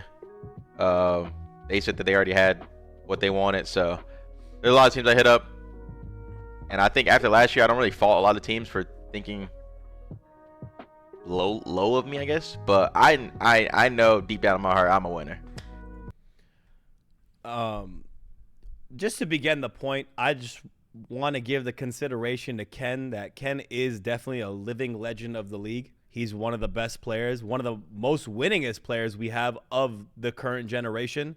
I would argue one of the smartest players, most talented, whether you give him an AR or a sub. Underrated potential when it comes to top players. You don't hear him talked about much. It's a lot of the, simp, sell, scrap conversation. But in terms of on any role, any position, anywhere, leadership skills, what he brings to the team, comms, all around talent, Kenny is just one of the best players of our generation that's come up in if you say generations of COD, he's one of the best. He's definitely one of the top players of the generation. Mount Rushmore of our generation type of player in COD. And I hate that you are muted, my brother. I said I was coughing again. I said he's like the reason OpTic are as good as they are now. 100,000%. Without his potential on the LAT team, the OpTic team, even if you go all the way back to his first tenure in the CWO with the World War II TK team, they wouldn't be what they were without Ken. They would have this level of success, and that was him playing a different role than he even does now. That was back when he was playing sub. So yeah, Ken doesn't get the flowers that he deserves, I think, all the time. I'm happy to see that's happening now for him. But going to just what he was talking about, yeah, the Boston bag. Imagine the timeline, the difference of things if it was Slasher, Ken, but it probably end up. I don't even know what would it. Envoy, right? Yeah, it might be Envoy. Envoy was in talks there. Might be if that team came about, Envoy and Snoopy. I think that team could have been really gross, actually. But everything played out how it's supposed to. Ken on OpTic's the best spot, and I think personally with this win, this is another take. I think I think OpTic getting a win this year after such a long drought, in my eyes, I see them sticking together going into next year and trying to make this experiment work with Ken, Pred, Shotzi, and Dashy. I think now this kind of solidifies it after this Major 3 win. I really hope as well it's like a turning point for Dashy. I know I talked about it before, but like it's how it is. Dashy won, 2 events in the last 6 years, 7 years. Now people are going to say, 3 events in 7 years, like whatever, right? Is what it is. But the way that Dashy played on that Sunday, the importance that he had, I'm hoping that for his future as a player, that this is a bit of a turning point. I mean, look, I love referencing F1, but it's been a big topic in that space lately that Lando got his first win at Miami a couple of weeks ago, and the feeling is, he's broken the curse. Now he's going to kind of kick on. The same thing this weekend in Monaco, where Charles Leclerc wins his home Grand Prix, and the feeling is that, okay, the monkey's off the back, as it were. Now it's time to plow ahead. And I don't know. We'll see if that occurs here. I just think I think Kenny's the most underrated player in the league. I know you talked about Priest, you talked about others. I think this has been the case for some time. On every team that Kenny's been on, he's been massively impactful, certainly over the last couple of titles. And on this OpTic team, if there was one man that I would not want to get rid of, it's Kenny. As insane as that kind of sounds with all the talent they have elsewhere, they've not won in a very long time before Kenny comes into this team and turns the tides in the right direction. So I've been super impressed by him. Drill also gave a statement on the subliners situation just to kind of clarify what happened from their POV. I mean, he kind of said it in the video. Yeah, he dropped a 2-second tidbit of it. Yeah, but he didn't say New York basically told him to fuck off. He just said, New York said they already had their team set. It's not saying that they didn't want him. It was just, you know what I'm saying? Well, but the feeling is that he wasn't necessarily signed. They could have changed their mind, is the feeling for me. Yeah, but what I'm saying is their mind was already set on. Signed and done deal early. That's really okay. Maybe they did sign and then fair play. Yeah, right here. That's what I'm saying. It was they already knew who they wanted and they were gonna get who they wanted. For starters, though, Kenny's not only underrated in just playing. This guy is hilarious. He's actually a person that can do content. I do not watch COD content. I'll keep this real. I do not watch it. The OpTic boys, them 4 as a 4 doing content is probably one of the funniest 4 people I've seen in COD in a while. Yeah. That's a great point. I've said since he joined this team that I think Kenny on any team is undroppable. I've always said this because what he brings isn't just actual gameplay wise. He's never been dropped. He's actually never been dropped. Like that's the stat that Kenny has of all of his. You see OpTic fans like if we don't win champs, like Kenny's the odd one out. Motherfucker, if you don't win champs and Kenny's not on the team, look what he's done for your players. We're strictly talking like Dashy and Shotsu, who haven't won since Vanguard. He's come in. He's turned them around, in my opinion, and actually made them want to play the game and enjoy the game a lot more. Like, I spoke to Dashy a few months ago, and like I said, no one wants to play the game. Like, no one's playing the game. Kenny comes on the roster, and they look like they want to play the game. They look like they're enjoying themselves. They're laughing. They're having a joke, and I feel like Kenny's just an underrated teammate as well as underrated player. Absolutely. I think. Because I kind of hate how MVPs are done. Like, MVPs are really just the best player in the league. Like, that's just kind of how it is. If it's actually like most valuable to a team's success, I think he would have probably one of the best cases for that. For like the actual when he's like he is the most valuable to a team's success. Because I just think he just provides so much. He makes the other team. Like, he makes everyone else better around him. Like, he's not there to put up crazy numbers. He's there to make the other players around him better and more structured and get the most out of them. And he does it better than anybody. So. But if it's a Sunday, he gonna put up some crazy fucking numbers. Is what he gonna do for you though. Yeah, at the same time, he'll just randomly turn up in the crunch of moments and slam. So yeah, I finally hope that we do get an OpTic squad that does stick together for more than a couple years. This is one of those ones that the fact that they beat the top 3 basically to win this tournament gives you an actual arguable case to keep them together for an OpTic type of dynasty, a new one to happen. Every player has their role. Every player brings something, a spark that you need on the team. Clutch moments. Everyone can perform. OpTic, this OpTic team is I've gassed Pred, I've gassed Dashy, I've gassed Kenny, I've gassed Shotzi as a superstar. I don't know what to tell you. They're the only team that I can see competing with FaZe truly neck and neck at every event continually. I said OpTic FaZe finals continually, and I was even wrong this last time. But those two teams are the only ones that I see are at each other's level permanently for this year, and OpTic might actually edge them out because they have the higher ceiling if they're performing like they did this last major Sunday. Jumping ahead. Formal talking about Kenny as well, just a little bit extra Kenny glaze. Let's make it sloppy if we're gonna do it. Let's glaze up properly. So what the fuck? What what is that? You see that nice pregame stat there? Wow. Wow, that is a nice little stat there. That's a good stat line right there. Yeah, it is. I wonder who gives that to the league right there. God damn. All right, let's hear what Formal has to say about Kenny. How do you feel about Kenny as a player? Smack him in the mouth right here, bro. I didn't know, I mean, Kenny's obviously been really good, like, when I was playing and stuff. Like, he was always really good, but he's really fucking good for this team. Like, really, really good for this team. He's got really good comms. He doesn't overchat. I mean, he does overchat sometimes, but it's like one when you're feeling it. And that's like, if someone's feeling it in the overchat, it's not the big deal. If they are feeling it, it means they're probably shitting already, and like you have to heat check sometimes. And I like that he does that. I used to do that too. It's good to do that. Anytime you're like winning gunfights you shouldn't be winning, they're just getting more checked, and the game gets more easier. Like, and he's really fucking good, dude. Beautiful gas from one of the goats. Formal knows ball. It's just. That's all I gotta say. I was just gonna say this takes me back to the time where we looked at OpTic and they were like struggling and hard putting against the bottom teams, and that thing came out where Kenny said like, at the event people aren't listening to me, and then online it was like, yeah, we're struggling in hardpoint, and then it's like if you listen to Kenny, you're gonna start winning. That whole event, Kenny's the calm one. You got Pred screaming dead. You got Shotzi calling them shit, saying Envoys, are they playing with another broken controller? I think Dashy's quite calm in this team too.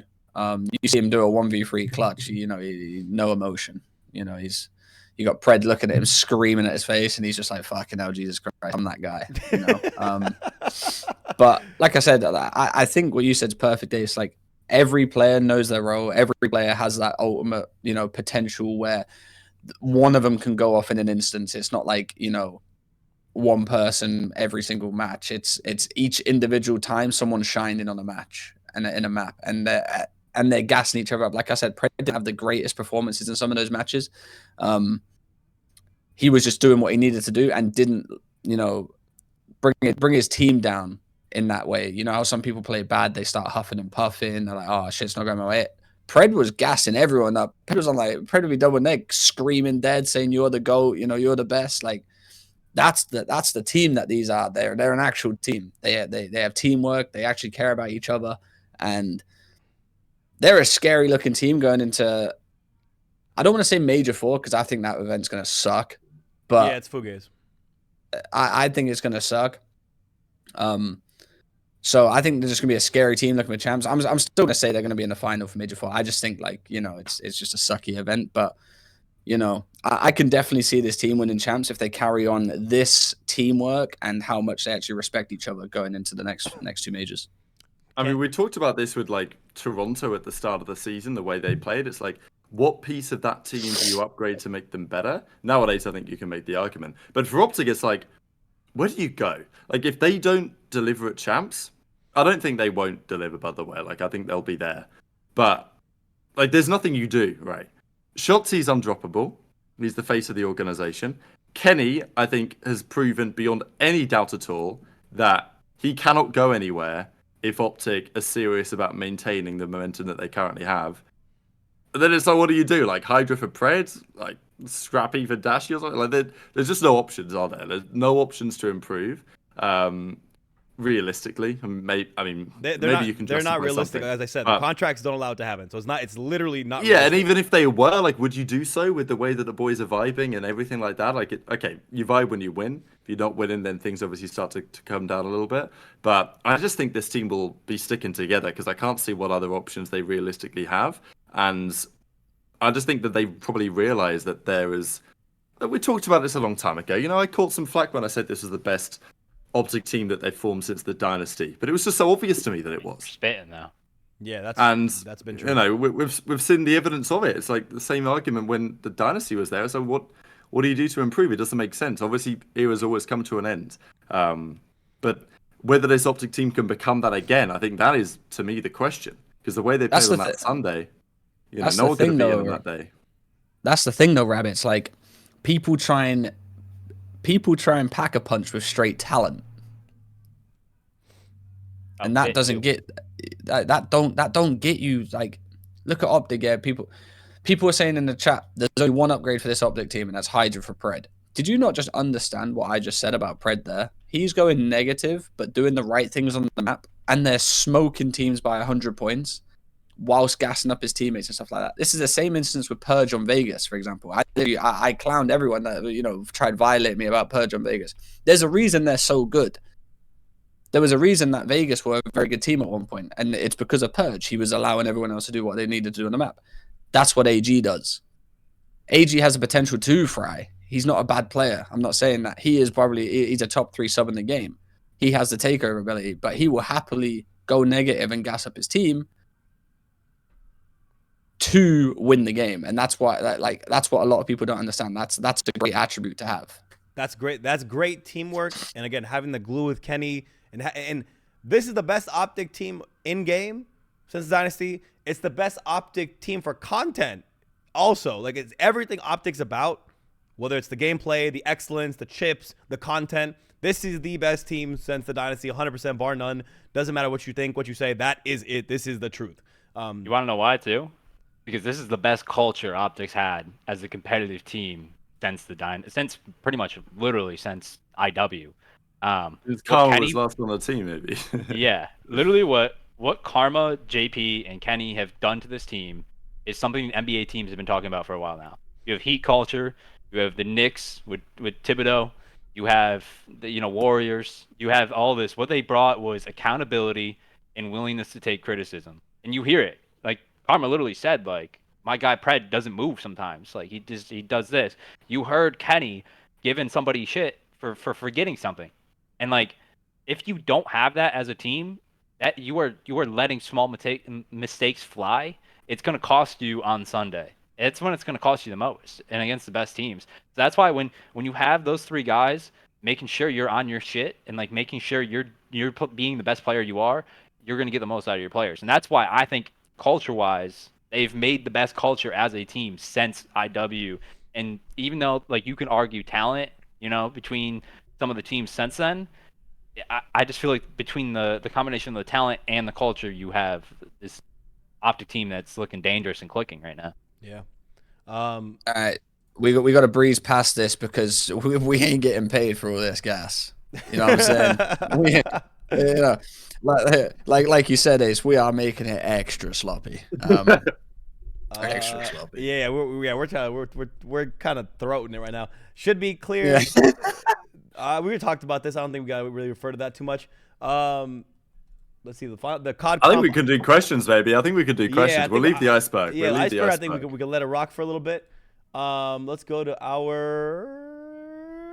Like there's not many. We were expecting a few more team changes, in my opinion, for this episode. I feel like I think people just did get scared, and the fact that they're okay with making champs, and this is what I said. Like, teams aren't making roster moves now to beat the top 4 teams. They're just making roster moves or like not making roster moves because they're so content that they're gonna make champs and okay with just making champs. Well. Moving to the questions, the Q&A to close up the show. Let's ask a couple questions and let's make it work from there. So, if Daniel Say the commish called us and asked what third game mode we put for the CDL next year, what would you pick? Gridiron, baby. Okay. Give me back. If we're on boots, blitz. Go ahead. Blitz. Hell yeah. Didn't you just shit on Ghost like literally like an hour ago? Relax. Okay, relax. Okay, it's different. You're picking Blitz over CTF. CTF, I can't trust COD developers to make good maps. That's what my problem is. Third game mode. Realistically, it would be CTF though. I'm playing obviously with Blitz, but like CTF would be it, or uplink if you could figure out a way to make it work on boots. That's all I gotta say. Gridiron. That's what Gridiron is. Oh, is it? Gridiron was Gridiron was uplink on the floor. Correct me if I'm wrong, Trey, because this is right when I was like starting. My team was fucking unbelievable. World War II, beginning of the year, they had a vote just like they've had a couple of times. It was between CTF and Gridiron. Gridiron was like you could literally pass the ball, you could throw the ball, you could dunk it, and everything. It was literally NFL. Yeah, and they had the vote between the pro players that year, and it wasn't like super close. It was only a couple of votes that like separated it. Can you imagine if it passed? We could have actually like they would have had it in past game and like the past couple of years, but I think it just got thrown to the wayside. The issue with it was that it wasn't crazy skillful because the points were where like domination points were, and like it was just a bit. In uplink, it was kind of cool because you could see like some lineups and stuff like that and throwing it over. Whereas this one was just like you just look at the floor and just throw it. Like it was kind of boring to be honest. It was very lackluster. No cap. I'm taking control. Wow. Control. Black Ops 6. Trei back. No, I will say this. Legit good, I will say man. this. Control haters, go home. Control on Treyarch games is actually unreal. That's what I'm saying. Control when it's played well on good maps. Treyarch made the control mode for Black Ops 4. That's why it was so good on Black Ops 4. The reason why, because they made maps for control too. The reason why it's not good on these games now is because they're just putting it in on these maps that don't work. Right. Control is a Treyarch game mode, and I believe it will be back to its best in Black Ops 6. You know what? Control is always going to be there right now. Because they can't figure out spawns on CTF. That's literally it. I mean, I also said this as well. I got told a few years back that Control, for as long as the CDL exists, Control will always be the third game mode. No matter what. Happened to Domination. That was shit after M19, to be honest with you. Like, if I was playing that again, oh my god, I would have retired after that, yeah. My thing is like everyone asks for CTF, but bro, they don't remember. CTF hasn't been good.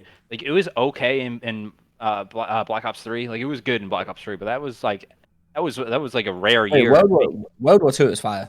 But World War II, you spawned on the point. There was no like actual decision making. Like there was no do I rat back or OE. Besides London Docks, sometimes even on London Docks you would spawn on the flag. when you Oh, had the Den shit was the spawn. only map. Yeah, that yeah, we no, had no, no, but spawns. like, no, but you made the spawns. That's why it was good. It was push up the map and you made the spawns. The only spawns that were fucky is Ardens. That was the worst map. Yeah, that's Flak like Tower, Flak Tower, fire. Flak Tower was fire. London Docks, fire. You push right side of the map, they spawn left side of the map. You push left side, they spawn right side. Ardens was the only map that sucked. that's what if they can just make it so you actually have to where you actually can influence the spawns well, and then you have to make the decision: do I OE or do I wrap back? Like that's what makes CTF good. The spawning on your flag shit and like the bad maps, it's just I don't know. CTF's one of the hardest. I think that's one of the hardest modes to actually get right in a Call of Duty game. If you go watch back World War II, Austin, if you go watch back World War II, you'll actually understand how intricate the spawns were in that game. I think a lot of teams played that game mode wrong. That's why it sucked. But that was probably the best year for CTF in terms of it wasn't boring. CTF on Black Ops 3 was boring because look, I played a league match with Marky B. He went like 24-0 or 24-1. He had a 24 KD, just sat back in the map.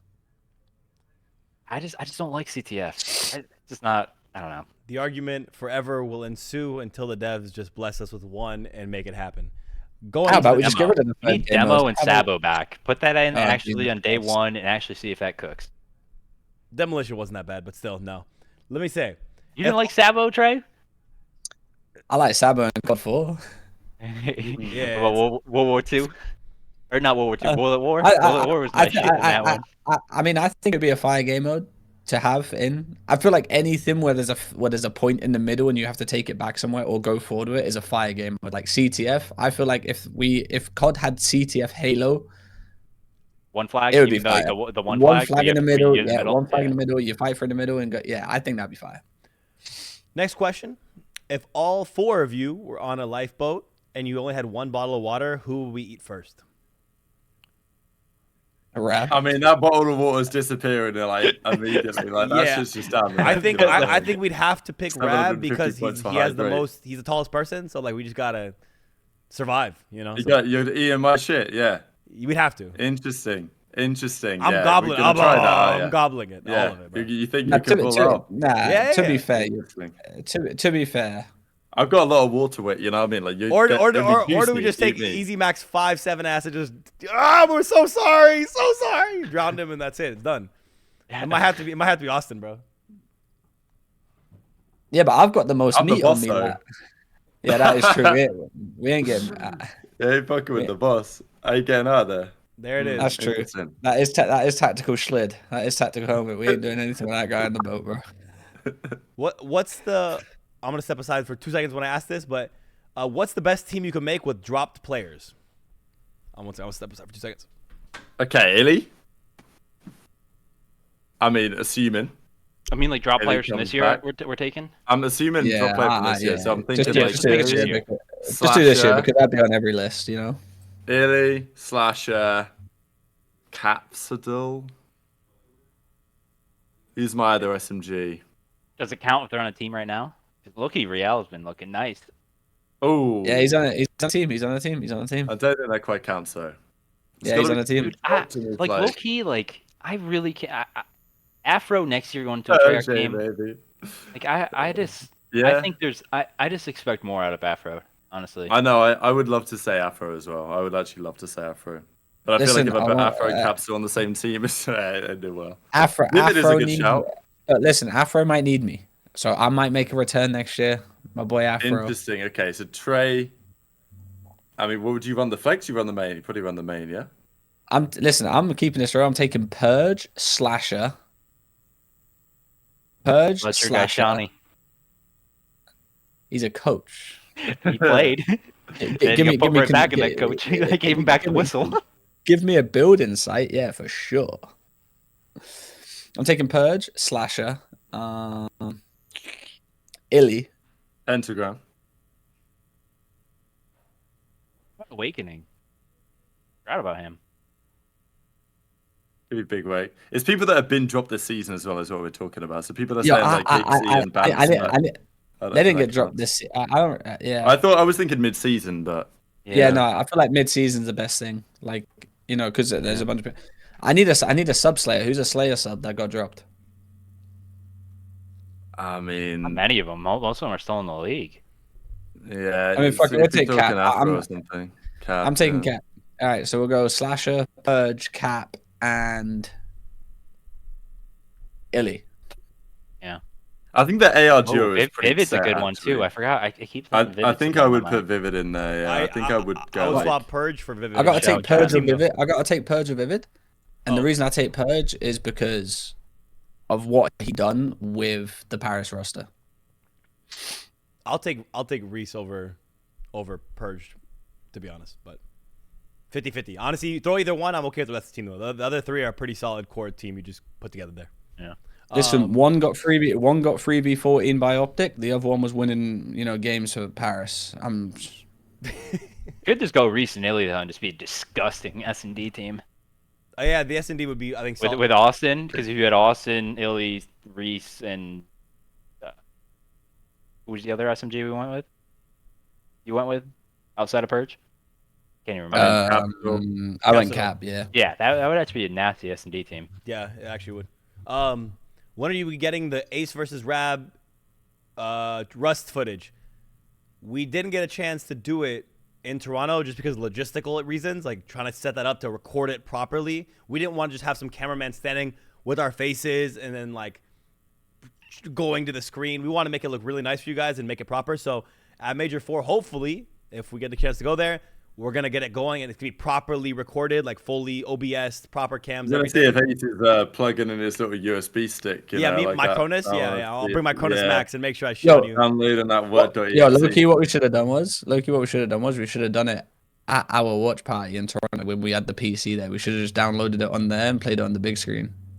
That would have been hilarious just for the views and the comedy of it. It would have been good. And me just drunk in the middle.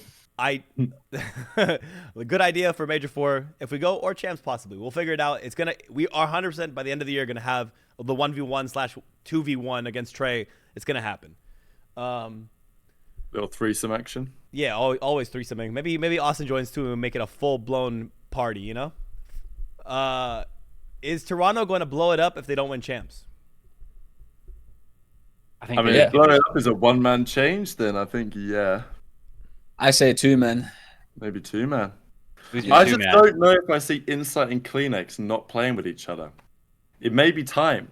But I mean, it nearly happened last year. With each other their whole career. Who's your 2-man change though?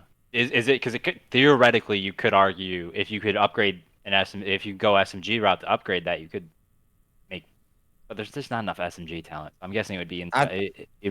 I think the thing is like you just got to look at who's been playing well this year. And who hasn't been playing well this year. And if you don't, and at the biggest event of the year, if you don't perform, like that's you gone, really. So if they finish 4th, they're 100% making a change. I think if they finish 3rd, they're making a change too. Depends. If you don't make finals at champs, you're probably changing. You should make changes last year. You should at least. Like the thought is maybe you don't, but you definitely should. Like I think every year, if you don't get if you're not in the top 2, people are pretty shocked if you end up sticking as a team. Like it's pretty shocking if you end up sticking post champs and you didn't make top 2. Toronto finished 2nd last year and changed. That's what I'm saying. Oh, like that's what I'm saying. Motherfuckers won and changed. So I mean, it is all around, but it's just like if you're not in that top 2 slot, I think not changing could shoot you in the foot. But like I stated before, the top 4 rosters aren't moving that much following this year because of contracts. So I don't really realistically know how much, especially Toronto, that level of talent, how many players could be out there for you to upgrade. Maybe an Envoy for, if we could hypothetically say Gwyn, hypothetically. But Envoy, I think, is on a 1+1 now because he just got signed. Gwyn is on a 1+1. So there's logistical problems getting a lot of the swaps that we would love to see happen to happen. That's kind of what I see, how I see, especially the Toronto situation too. Any of the top 4 situations, really. Top talent. I think contracts are all fake. Like, they're not, bro. Nah, they're fake. They don't exist. Contracts don't exist. You just work around them. This is how BP's operating. Trey, what the fuck? This is how it's operating. Contracts ain't shit, bro. They don't mean nothing. This is crazy, bro. Well, it's gonna be true when I run my XDefiant team. If I need to buy Trei out of his contract, I'll put the money down. Motherfucker, just I tell you what, why don't you do this? Why don't you be a smart businessman for once, motherfucker, and sign me now before I get signed to a contract? How about that? That could work. That could work. Let's talk terms. We're thinking. What would your terms be? Me just getting violated. Yeah, well, you have to do all the shit. I'm wanting content. You know what I'm saying? Yeah, you get content from me for sure. No, but no. Whoa, what type of content, bro? I mean, let me send you the terms. You ain't getting no feet pics. Oh, fuck. It's my whole plan. Interesting. 2 more questions. One we got from chat. I'm gonna ask that, and the last one will be the one from the dope check. We got the YouTube community as well, but yeah. We have that one too. We have a question from that one too. We posted. Yeah, we got the YouTube questions for sure. God damn. Send me that. Put that in the chat really quick. I put it. I already linked it, but oh, you did? Oh, never mind. Okay. I'm on my bullshit. You're on top of this. I got a question. Are the no energy comms the reason why Toronto has had multiple sweeps / reverse sweeps in the grand finals of events? Do we think the comms are big? I don't think so, personally. They're fine. They just got no dog. Sometimes. What the issue is that you just look at them like mid one, right? You're never replicating that performance, and then the maps get taken out, and then new spawns, and then they fall off a little bit. To it, you know, like I kind of see the vision with what he's saying, right? Because sometimes you need some sort of switch to click, right? And maybe when things are flowing well, those comms are like perfect, but when things are going badly, you need like a reset. You know, I know people have talked about this in like regular sports when there's certain, like say, rugby team, things aren't going their way, and they have some sort of like a little ritual as a player or as a team to like get them back in the mood or like lock them in a little bit. And I think sometimes like that can be popping a nasty 2-piece and someone screaming dead and hyping up the team a little bit. And to be fair, I think that happens more with Scrappy now than it did when they, you know, pre-Scrappy. Like, I actually really like Ultra's comms now even more than I did before when they had, like, Bants and Cammy and that, just because it's super calm, but there is the energy there, but it isn't necessarily always there, I guess. I don't know. I can see both sides of this one. I think every top 4 team has one weakness. Like, FaZe, it's usually, like, comms and consistency on the final day. New York, I think, just don't really have the firepower on land against the other teams. Like, they've been struggling really bad. I said it before. I think they're either 0-6 or 0-7 against the top 3 teams right now, since they beat Atlanta. And then for Toronto, I literally think it's just because their players are just hot and cold right now. Insight hasn't been as good this year. I know his control numbers are pretty abysmal. I feel like Envoy is like hit or miss in respawn sometimes. He's been a really good S&D player. The only like really consistent player on that team has been Scrap. So it's like sometimes when they're clicking, they're Major 1. When they're not clicking, I mean, literally their floor right now is kind of like 3rd. So I mean, that's a good floor to have. Yeah, it's a good problem spot to have to be in. Question from Kamikaze. This comes from the Dope Check community on Twitter. Will the Major 4 champ solidify the MVP? OpTic for Shotzi, ATL Simp, Tor Scrap, NYSL Hydra. Yes. Yeah, we think Major 4 winner leads to MVP? Yeah, because traditionally MVPs have been regular season awards, and then you have a champs MVP. Yeah. Honestly, I think all New York players are out. I think it's if New York wins, it's going to be a really bad cluster of just everyone. I think if Toronto wins, it's Scrap. If Atlanta wins, it's Simp. If Texas wins, it's probably going to be Shotzi. If New York wins, it's probably going to be out of those other 3 players who had the best individual performances at during stage 4. I mean, if New they'll York have wins, more momentum behind them, I think. If New York wins, it's just Hydra. I don't think so? I don't think it's MVP though, Caliber. The event is capped though. Like, I don't know if the CDL will care about this, but I'm not gonna lie. The fact that Major 4 has no fans makes it like obviously still a LAN. It still counts, but more of a minor than a major. Yeah, it's not quite the same deal. Like if Hydra goes in, drops the best tournament performance of his life, and wins that event, it doesn't mean as much as Shotzi MVP at Major 3. It's just how it is. Oh yeah, for sure. But One disagree just because recency bias is a bitch in COD. Recency bias is huge. Yeah, so no, if someone comes in and Yeah, but the problem is Major the 4, recency is no fan major, and everyone's gonna be like, well, that's a little bit more cap compared to. That's why I say like Shotzi has the green wall behind him. He's gonna have that more push. Scrap's been doing crazy numbers all season. Simp's been doing crazy numbers on SMG all season. So they're gonna have a little. Those names have a little bit more push behind them too. I will say this: if New York win the major, I don't think one of them wins MVP. I'm just saying it was gonna go in a recency bias. It would just be Hydra because he's just their best player. Even if New York win that, I do not believe anyone on New York should win it. Yeah, it's just gonna all depend down for that major. Do I think New York win it anyway? No. So. Yeah, maybe it doesn't matter. Yeah. Okay, let's jump over to a couple questions from the YouTube community. We just got questions everywhere, man. This is tough. We got a lot of questions. What would a competitive live service? This one has 2 votes. I don't know what this means, but someone help me out here. I have no idea what it What would a competitive live service COD model look like? Has it ever been discussed over the years? What does that mean? It means like a competitive game that's just like imagine raid, standoff, all the classes. It's like COD Online, COD Mobile, how it used to be. Yeah, COD Mobile, but also before COD Mobile, COD Online. It used to be in China. I don't know if they're ever going to do it. I feel like we've talked about this before. That they just make too much cash year on year. I actually think that it wouldn't be the worst idea ever for them. That I think they could make it work. Because COD Mobile rinses insane cash. And that is just one game. And it's not like they release a new one every year. I also don't think that... I don't know if it would be the best thing for competitive COD. I just look at Halo, and I just see how their scene dies after like 18 months every time. And I actually think it's a real blessing that we get a new COD every year. That's our gimmick, man. We lose that, we're gonna start falling down. Because I will say though that COD Mobile actually like... If you look at it, it's like updated like into like new games anyway.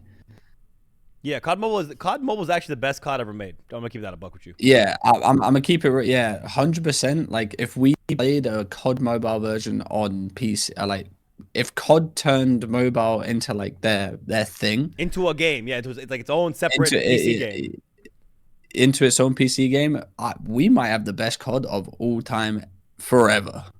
Okay, though, I would get worried just because when you start playing on nostalgia, though, like people get bored of that quick. No, like nostalgia. It's not nostalgia, bro. Have you played this shit? It's no, I have. gas. I'm saying like just old maps and guns. Like people are still gonna be calling for like a lot of new maps and stuff. So you would still no, have but they that's what I'm saying. If they brought it over though, they would add new maps. Yeah, so add you would new have guns. to. That's what I mean. They keep it so fresh over there.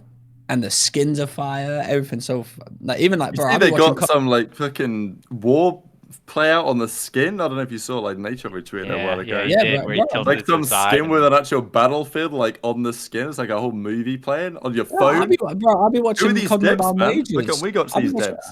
I also don't know how does your iPhone, because like I know most of these people play with tablets, but how does your like some little kid playing on a little iPhone, how does your iPhone not blow up having that animation play out on the side of your weapon while the game's running in the background? Dude, there's that too, and now even Scuff I think has a controller, like a full-on controller for it now. So like it's big. It's something serious. I don't know. There might be a point where eventually, I hope PC COD gets to a point where we just have a competitive game that we run continually that's updated. But they make too much money to do that, so that's kind of the downside of all this. That the money made from selling titles every year is fucking just too massive. So, end of the day, that's where we're at. What realistic changes can the league make to help challengers players get recognized and progress their careers? Back in the day, the best teams could earn a match on main stage, but now you have to go through digging through Twitter to find out who even won the challengers event.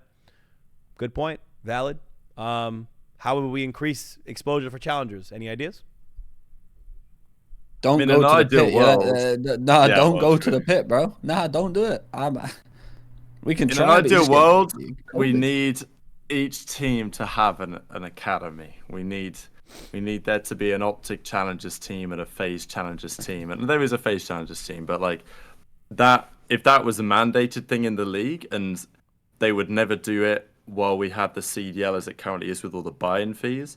But maybe now there's an argument to say that the CDL could, have that as a rule, that you field an academy roster, or at least you partner with some sort of challengers team that is effectively your academy.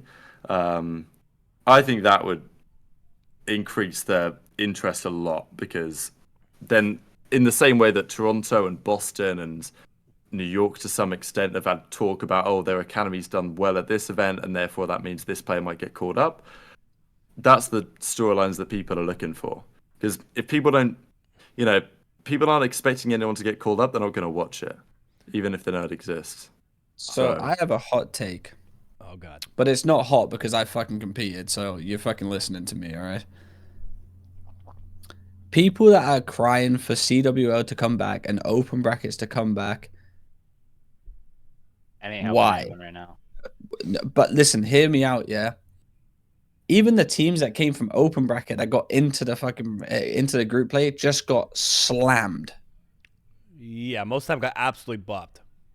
They just got slammed, all right? The way it is, there has been more people been picked up from the CDL era, from the AM teams, than there has been from the CWL era AM teams. Why is that? Because the challenger players play against each other, so the CDL teams take a gamble on if they can play in the big leagues, all right? CWL era ruined that chance because the players that came through, even if you were good, even if you were the best player on that open bracket team, you just got slammed. The format the way it is now is way better for an amateur player to get picked up.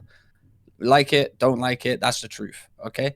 What they need to start doing is they need to make it, like Rab said, the academy teams, the big teams need academy teams, and there's no reason they shouldn't. I'm pretty sure every single esport, big esport, has academy teams. You look at LoL, I think LoL is the best. Yeah, I think LoL, it might be the only one, but look how CS has some, but not a lot. Yeah, usually they're like 14-year-olds that they're taking a risk on, and then they're trying to develop them.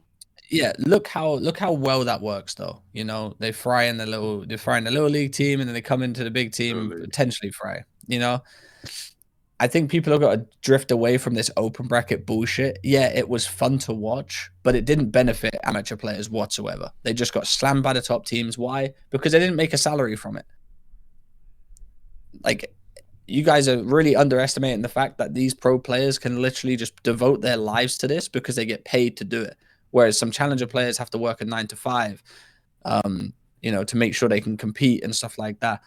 You really got to look at it. I think the best way it is right now, they just need they need to add a little bit more incentive to play challenges, and I think forcing CDL teams to at least spend a tiny bit of money to have an academy team is the best way to do it. I'm gonna preface this, CDL. If you want to hire me, I've reached out to you guys multiple times. I'm gonna spill a couple ideas here. Right. First thing you need to do is take the top. First off, the elites need to be in more than 2 regions. Why? You don't have to have a ton of prize pool. There should be one in MENA. There should be one in APOC. There should be one, honestly, in South Africa, LATAM. The elites need to be in more places. What are we doing with 2 elite regions? Cut the prize pools down a little bit, expand the regions, right? First off. Second, if you expand the regions, then on the Wednesday before the majors actually happen, you can have a global challenge like CS does, where you take the top 2 teams from NA Elite, top 2 teams from EU Elite, and then the winners of the elites from the different regions. You have them play an 8-team tournament, and then that's all the top talent around the world playing against each other at the majors right before the major tournament happens. So all the coaches, all the fans are all watching that. You have a better chance of exposure. Okay. Second, we need the ESEA version of CS in COD. So then you can start having players go from individual training, which is what I was trying to do with BPL and ranked play. You go into ESEA, you start working your way up through a team environment, right? Get rid of cups, because no one should be spending every weekend, 62 weekends a year, playing competitive Call of Duty against, teams that aren't because when the elites start, the elite teams don't play in the cups. The pro teams don't play in the cups. So why do we have cups? This shouldn't exist. Get rid of the cups, bring more team structured environments around, like the elites, like ESEAs, get them going. And second off, you need more lands. Partner with pro teams to have more local lands. Why are we not using the Boston's arena for throwing 5K lands every other weekend. Like, what are we doing? What are we doing? OpTic has an arena that they operate. Why are we not doing local lands there? Why are we not doing local lands in the middle of, I don't like Halo just it doesn't them in Salt Lake City. Like why are we not doing these local lands where we do like a city circuit where we have local lands where if you go to them you get like challengers points and then you do more there, right? People want more opportunities. They don't want to be playing cups. They don't want to be doing any of that stuff. If you do cups, do it with pro teams. Have pro teams in them, right? Stop with the pup cups that are just useless and then make challengers players have to play every weekend. Like, why are we doing that? And then second, expand the elites. It's really what you need to do and get more out of that. Like, I don't know. The whole challengers thing, ever since they got rid of .zeb and they stopped, like they had like this big, they came up with the elites, they came up with a lot of stuff, and then they just stagnated. They were just like, okay, we're good now. Like, come on now. Like there's so much more expansion you could do on that front, and it just like didn't get pushed through for it because it's on the back burner and just doesn't make enough money. But if you did it right, it would. It's annoying. Mic drop. Spitting that shit. EasyMac cooking. Unbelievable. You guys That's can't just hear something, it, man. That's just me like brainstorming for a little bit. I know you guys can't hear the sound effects I'm playing, but you know like the DJ sound, the DJ booth sound effect. That just happened right as soon as you finished. That played. You don't know that happened, but that happened. I think that's your biggest thing, though, Austin, is they think, all right, are we going to make money from this? Do you not like money? And short term, no, you ain't going to make money gains? from it. But long-term investment of people watching it, sponsors and stuff like that, I think they're scared to throw a couple, you know, I don't know how much it would cost, but it wouldn't cost a crazy amount. They're just scared to throw money at it. But we got to realize, you guys have got money. Start using it. If they care about COD esports, they would use a little bit more of the resources. But instead, they decide not to send casters to events because of the budget. But that's I learned so much this year doing BPLs, like so much. Did you know we had more matches in MENA than we did in any other region besides NA? They almost matched the same amount of matches that they were playing in our Discord in MENA. It was like 6,000 players. And then in South Africa, one of like this dude, I can't even think of his name off the top of my head. He's gonna kill me. But he reached out to me from South Africa, got me going in it, and we had like 2,000 South African players playing thousands of matches. Same thing in LATAM. Like these guys, there are so many players that just want to play, but there's no good way to play. Like no one wants to play in ranked play playing against cheaters all the time, right? That's a good way to get involved, but where do you go from there? We don't have S&D tourneys anymore, so what are you supposed to play? And you don't have the elites there, so how are you supposed to play and make money? Just move to NA? That's your only solution for everything? Like just move to NA. That's the only solution Challengers has right now. Because even in EU, you could play great in EU, and then you still have to move to NA to get any chances. It just sucks because every other esport has a look at CS. Like you could literally copy so much of what CS did with individual and team training and with just how they get more teams into lands. It just doesn't make sense to me. Like the stagnation, it just makes me question if there's people that are like pitching ideas. Like why are there not people that are pitching ideas and trying to flush these out to see if it works? Because maybe it doesn't. Maybe I'm like wrong, but like why is that not thought about? Because it should be right now thinking about that for next year. What's MENA? MENA is the Middle Eastern region. Middle Eastern, Northern Africa. Yeah, Middle East, North Africa. So basically, people that look like me, fucking don't go outside. They're just, they're tending to their lives and playing COD. That's all they got to do. We don't drink, we don't smoke, we don't do nothing bad. We just tend to our lives and play Call of Duty. That's what we do. I love it how Don Snaps used the N in MENA and just put un. He's called it Mid East and Asia. Like it just didn't mean anything. Yeah. Let's go to another question. This one has two, like by the BP page as well. What's your opinion on map bans? I think it should be randomly generated. No one should be able to ban maps. If you suck at a map, it's your own fault for not putting in the work at it. Agree or disagree? Right. heavy disagree. Heavy disagree? Yeah, map banning is an increased strategy and increases, look at FaZe, for example. The only way you could beat FaZe is if you forced them to play sub base.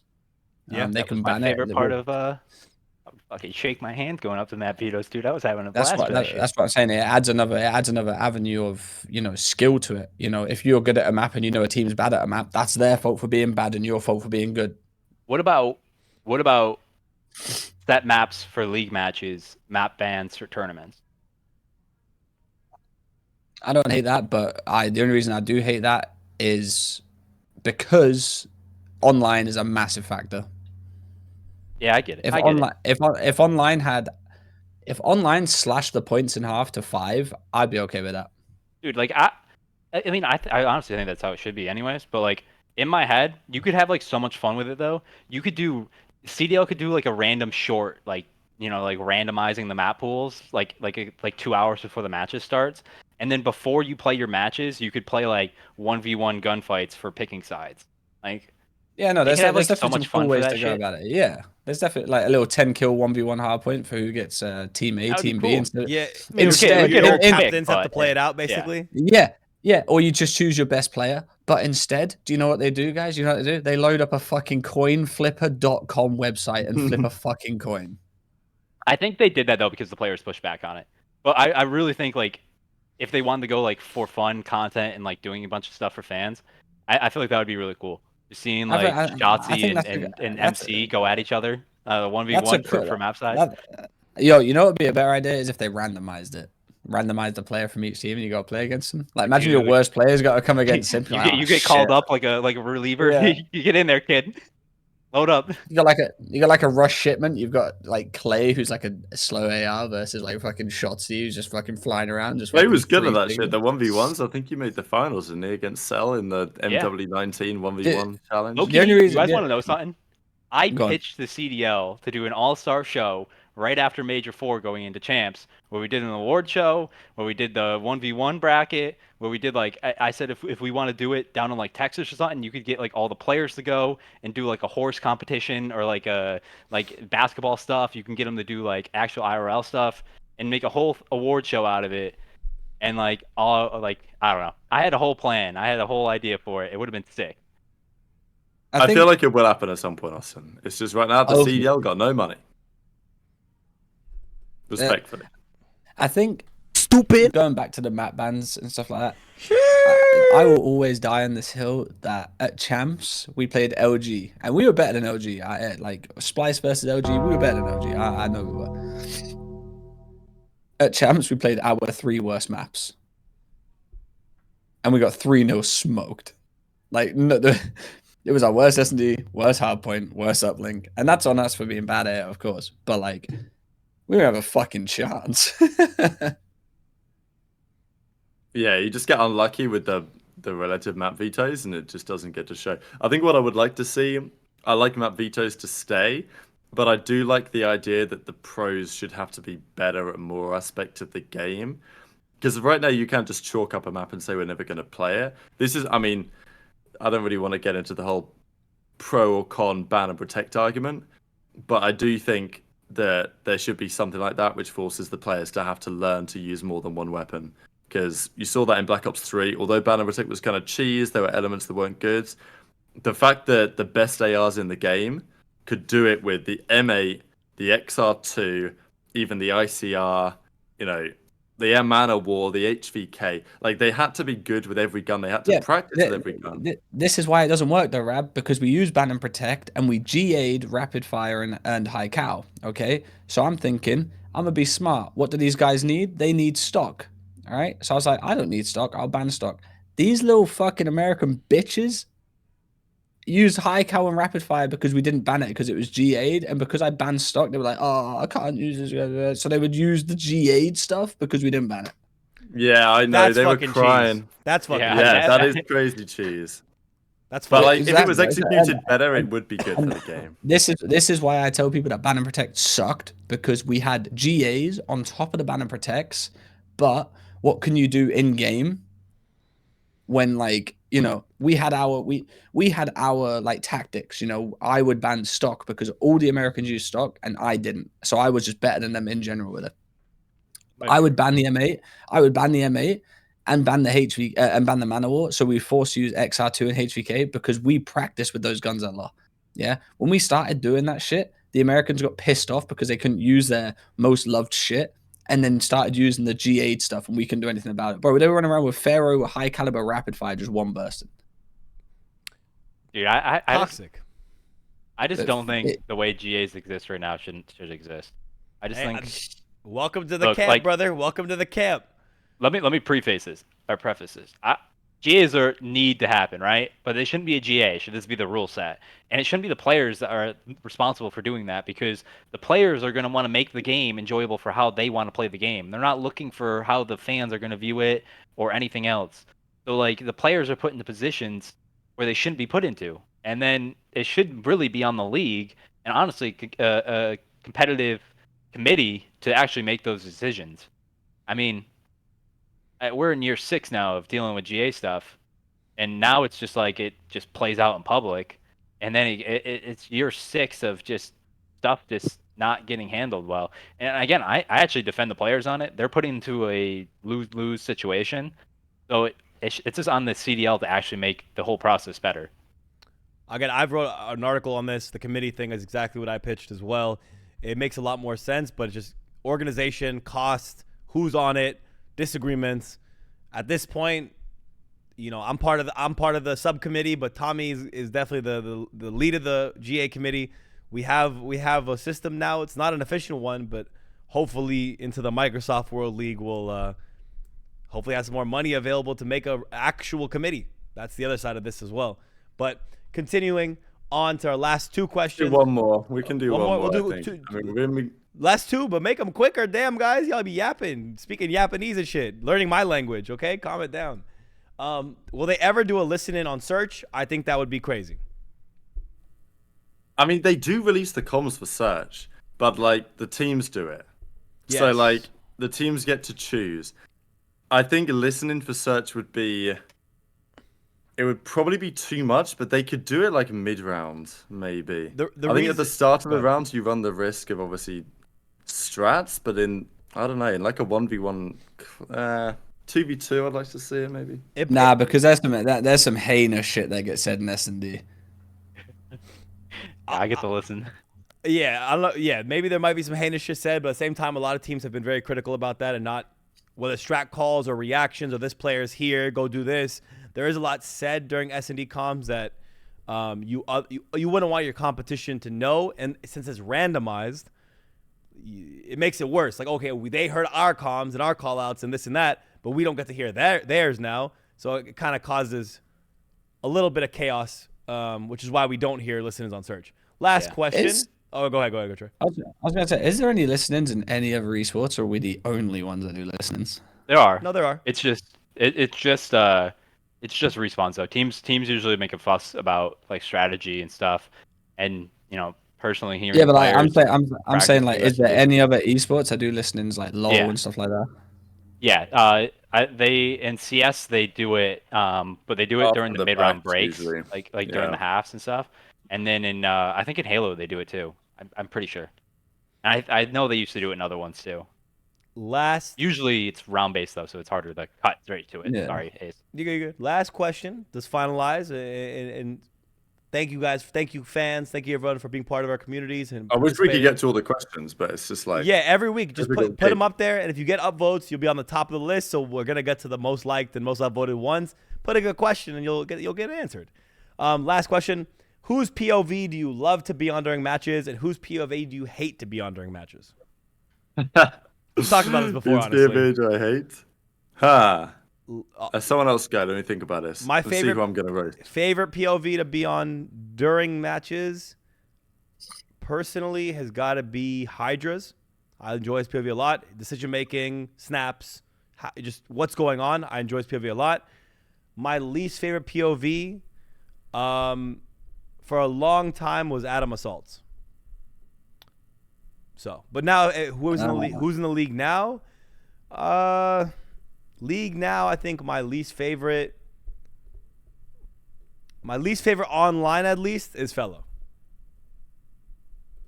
Interesting. My favorite is Simps, because you truly don't understand how smart and fucking skillful that guy is until you watch him. You can watch the minimap and see how good he is, but when you actually watch him play COD, and how smart he actually is, without looking cracked, is insane. Like that guy is the best player that's ever touched COD, in my opinion.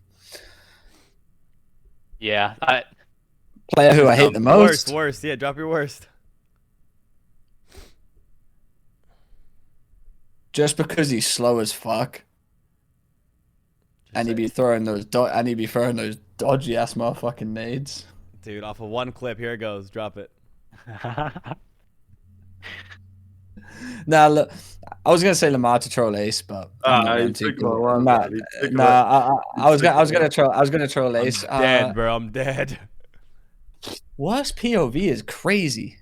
No, it's just not because exciting. I was thinking like bad. It's just gotta be not exciting Yeah. POV. That's just all it is. Yeah, but like, because I quite Lamar- enjoy watching like the bad Lamar players can play clutch an because they SMD. just make awful decisions all the time. Like watching Sleepy is quite entertaining, or even like watching. Yeah, Snoopy's a great you know, POV. To be honest, great POV. Throw Pentagram under the bus again. Like watching him's entertaining because you never know what mistake he's gonna Yeah, make. but in the league now. Yeah, in the league. Yeah, in the league Adam now Assault becomes was mine, but difficult. now had to change it. Yeah, that's a good point. You know, I'm bringing up all the players list here. I'm gonna find one that I don't like. EasyMac, go ahead, brother, because this man's taking way too long, bro. Dude, I think I want to say Simp just because like I literally used to get to watch him in practice. I watched him drop a 24 streak on a team, and I was on the edge of my seat the entire time. The way he just cuts off angles, it's the positioning I like to watch out of him. Like how he'll see two players, but then he'll position himself not to be able to get shot by one while he takes certain fights. I hate watching main ARs. Like any main AR, because just how like people don't like post ups, and sometimes people don't like watching post ups in the NBA. They like watching shooters. I don't like watching players watch lanes. It like kind of like puts me to sleep. And even though like a lot of those players have like crazy aim, like I don't know. I'd rather watch like SMGs play. So that's just my thing. An underrated one, I saw that in there. Honestly, like it's tough because I don't really watch a shit ton of POVs this year. An underrated one for me last year, because I watched a ton of him in Challengers, was Abuza's. Abuza's in Challengers last year was a great watch. Him with attack was really nasty, but I'm gonna agree too that actually some of those Seattle guys. I think my favorite underrated is 04. Watching him play Search is magic.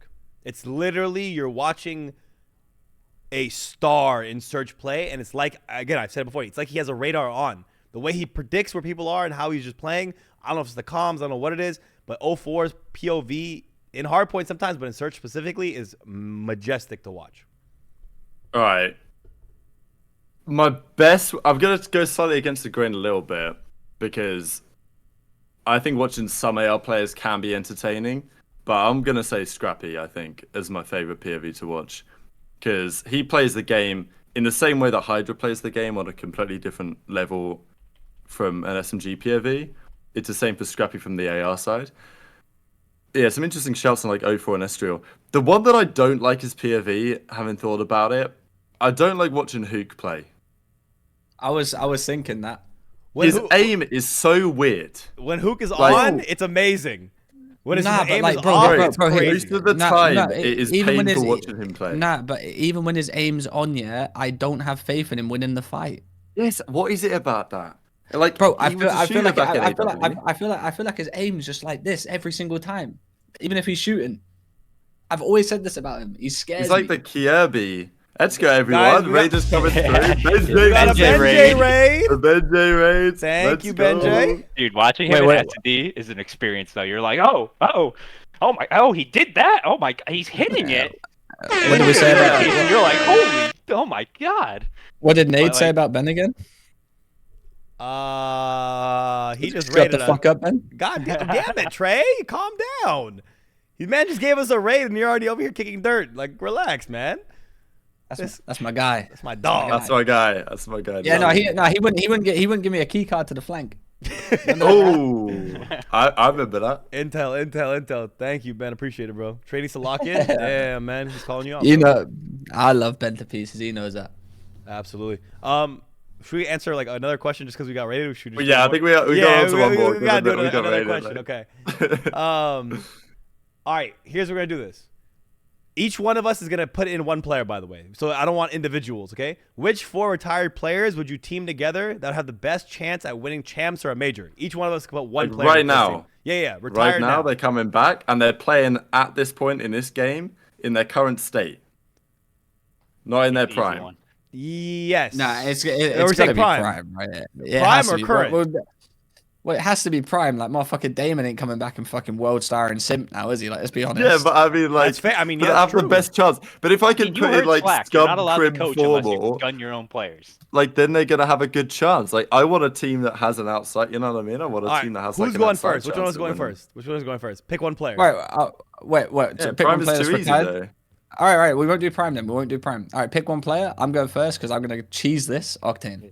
Yeah. Okay. Oh, I was gonna cheese it with scum. There we go. Okay, that's 2. I'm still going Damon, Loki. I still think Damon. Oh, interesting. Damon's like I that don't- weird you gotta grinder think where about like this then. he still plays I a don't lot. hate So that job. I watched don't him hate earlier. that. He was playing BPL. If he actually grinded, like he could still play. 100%. He was shooting at the beginning of the year. So you need another. What do you need, Ace? So we've got Octane's the main. Karma's. I mean, we could have Karma and Scump as the subs, but I don't know if there's enough pace there nowadays. I don't think there is. I think you need like a fast sub. Actually, I've got a good player. I got someone. I got Apathy because he still plays. Hey, the game. let's go, baby. That's what I was Big thinking. app, That's baby. what I Still was plays. thinking. Still plays. The other person I'd have my bench player. Honestly, I gotta give it to Trei 0. I'm gonna say it too. He'd be the sub, the backup, just in case. He's our lead on XDefiant. You ain't gonna take him off of that. Nah, bro. Hey, man. One bad year ruined this man's career, as we said earlier in the show. One bad year ruined the career. But It was truly, it was actually one bad match and we got reverse swept and that wasn't my fault. But yeah. calm down, gangster. Calm down, gangster. Calm down. Okay. How good is Scraps? Does he still play, Trey? I just saw that in the chat. Scraps? Motherfucker, that guy is that motherfucker is gambling in Malta. Never mind, not bringing him in yet. Yeah, because chat. You remember that we're talking about current. They have to be in their current state. So like, Trei can still shoot. Everyone we named could pretty much still shoot. The only question mark I have in this case, just because of it's been years, got children and all that stuff, would be Damon, just because of kids and all that kind of stuff too. Ooh, so Havoc. Havoc's a good shout too. Got it in there. Yeah, Havoc's a good shout. Do you know who's underrated that doesn't get a shout about like how good he was at COD before CDL time? Fucking Saints. Oh my God, bro! 100%. I mentioned that before to that some guy other was people. fucking disgusting. Like actually like probably some of like the most underrated raw talent I've seen. Saints is genuinely on the list of like most best players to never win champs.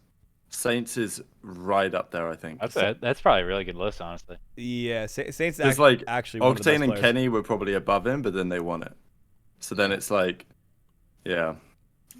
Lovely. Well, Why did no one say Zinni? Because we had Octane. Like Yeah, we had Octane. Yeah, honestly, Zin is We had a good shout, team though, like but- Octane, Scump, Karma, App. Plus, I think that's a nice team. hang on. We saw Octane and Zinni play together in World War II. That weren't pretty. Oh, I don't talk about that. They were a beast hardpoint team though, at least. Yeah, they were taking skulls on that one. They weren't pretty to watch on that, so that's why we had to differentiate from that duo because that was, as some would say, a puo. Some would say. Hollow still plays. I just saw that in the chat. Hollow still plays. I think he was on the New York Academy for a little bit this year. Usually he plays in mock. Yeah, Hollow's still in Challengers. He's in Challengers, 100%. He was playing. I think he was at his last event. Pretty sure he was. Do you believe dynasties are impossible in this era of COD, especially with the level of competition? Yes. I think what Rab said about the eras is spot on, though. I think we'll see more CS style eras where like you are at the top, like contending for a while, and then I don't think you'll see multi-year dominance. People don't consider FaZe a dynasty. I don't think dynasties will exist, and I don't think FaZe has been a dynasty. Oh yeah, Wait, so you actually would say FaZe is not a dynasty? I just think Vanguard, Modern Warfare 2, like only winning one out of those 2 years. I mean, Cold War. I think they haven't won enough. Cold War is 4 years ago now, like 3-4 years ago now. I feel like FaZe hasn't won enough. They dominate in terms of the placement wise, but they haven't won enough to be a dynasty. You look at the OpTic dynasty. You looked at them every single time. It was like, oh shit. Like what Rab said though is like 100% spot on. Era, like they will always be at the top. You will have to beat them to win a championship. Like they are always going to be there. It's just really hard with the parity at the top right now to constantly win every single tournament. FaZe are the closest thing to a dynasty we have, but the fact that it's arguable is not comparable to the old dynasty. You know, like compared to the cold dynasty, OpTic dynasty, it's not the same because it's arguable. So big difference there. I will say there was more events back then to win more as well. So that we obviously got to like put that into account. Like if there was 8 events this year, would I see FaZe winning more than 1? Yeah, I'd probably see him winning 3. But the OpTic dynasty would dominate those. Yeah. Okay, this is now the final question because I think it gives a good amount of, you know, we touch on a lot with this one, and it'll satisfy the people with this final question. In no current order, ranking current players, I'm going to ask these individually, and we're going to answer, when I ask the question, everyone just blurt the answer. What player has the best shot in the CDL? Go ahead. Scrappy. Okay. I feel like it's either like... Best shot in the CDL. Listen, people gonna, bro. It's Simp, bro. Okay. I see. Personally, I think Simp's the best at positioning. I think he makes every gunfight in his advantage. But I think this is why I say Simp. He does everything. He is the top of his. He is battling AR, KDs, and everything like that with a sub. Like I think really like Dashy, Scrappy, MC. Like when you are posted they're all ARs. They're all ARs. when you're posted up, like I know Dashy's gonna be incredible at snapping. I think with some of the other layers to it, like I think Simp's the best at positioning and making the fights in his favor, which I guess that goes into that. Yeah. Tough though. That's a tough one. The only reason I say Simp is literally purely because, like, yeah, he is the smartest player in the game, but like, he ain't scared to challenge AR across the map. He knows he can win there. The best Easy and Shotzi might have the best like close range. No, like, I think Hydra's got the best too. reactions. Best shot in the league. Best shot in the league. I'm giving to Dashy for best shot in the league. Because continuously for years, doesn't matter, time has gone by, he's still just consistently snapping. Even when we saw his 1v2 where 0.15 reaction time type shit, like, bro, guy's got that shot that's unreal, unbelievable. Even when he's on, even when he's off, he's still better shot than majority of the league, even when he's off. So well, you remember what player has the highest accuracy of like 3 years running, right? Vivid. Yeah.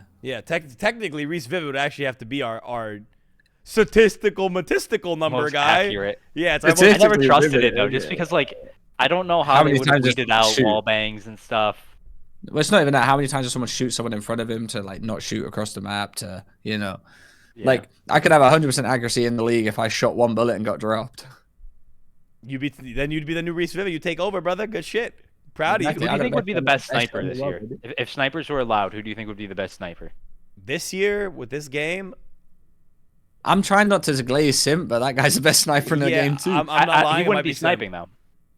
So there's a reason why MC was sniping last year, and that was because you want your SMGs to be making plays in front of the sniper. Yeah, for sure. You asked who would be the best sniper though. Who would be the sniper? Okay, yeah. You saying who would be the best anyone sniper? Can use it. Yeah, okay. Yeah, it's either him or Dashy. Probably be up there. Yeah. I mean, just look at Simp and Black Ops 3. He was collating motherfuckers for a laugh. I'm gonna give it outside. Okay, I mean, there's the obvious Simp and Dashy picks, but I think the sleeper here that people wouldn't expect, I think it'd be Dante.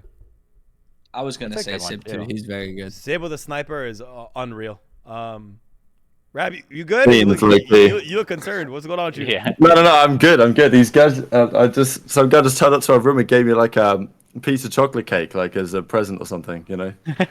Got the room upgrade and shit today, so we're chilling. Don't eat that cake, brother. You good? That bidet is gonna be in serious use, man. No, it's also a random guy, like he works there. Are we forgetting one of the greatest snipers ever, either too? Yourself. Fuck it. No. Eubanks. Eubanks? Oh, Nah, Clay. Clayster. I'm not gonna deny Clay. Respectfully, Clay has got to put the sniper away. No. Wait. I I went through World War II. This was my off-season project. I went through World War II, and I actually have all of the person with the most amount of snipes in World War II. Who do you think it is? Low-key, it might even be me. It was who was sniping on Rise at the time? I don't even know who that is. Yo, I gotta be top 3 in there. No bullshit. Ready? I'm gonna put it in the chat. All right. And this is like as accurate as I can be. I went through every single VOD that's available. Wow. Can you believe it? 164 from my boy. Oh, it actually is. It actually is. Wow. Everyone. The best sniper in World War II was actually Trei Zero. Factually, statistically. There was only six players that had over 100 snipes. Trei with 164, Scraps with 135, Clay with 127, Barrow with 120, Dashy with 119. Wait, I have John. to cheese. I'm gonna cheese a little bit. I'm gonna give him because bless him. But I think Pharaoh could have taken the #1 spot if he had the whole year. That's what I will say. I think he was there the whole entire year because he was on like era and then. Was that counted? That was World War II. Yeah. Oh, for the whole year. Okay. Yeah, that's the whole year World War II right there. Well, I will say this: we kind of cheesed it too, because you got yourself US Texas. Yeah, well, I played USS Texas like every series. Yeah. Like a little bit cheap. You guys ran that fucking double sniper too. You guys ran the double sniper for so long, one on each side. Yeah, I could defend one left, one right. That's why me and Matty are up there. Because if a team went to the right, so cheese, man. People forget how people forget how good I was at fucking sniping as well. I was competing at sniping with Dashy and Simp like when they were competing too. Like people forget how good I was at sniping. Let me tell you, dude, going back through and doing World War II stats this year was actually a fucking treat because that's when it was like Abizi was coming up on Enigma 6. The Red Reserve team was nasty, and then you guys had Splice. That was when Dashy was coming up too. Like the era team was like wicked fun to watch. There was actually a ton of like players that like came back that I don't know. The whole game was so much fun to watch. Whalers, dude. Best player in the league at the time was accuracy. It's crazy, right? A crazy year of COD. It was an amazing year of COD, honestly, right? Most successful year for any player in a long time. Back-to-back champ. Yeah, back-to-back champs. Yeah, won a playoffs, second at champs. What a great year! Just surprising, shocking, right? Excellent World War II year.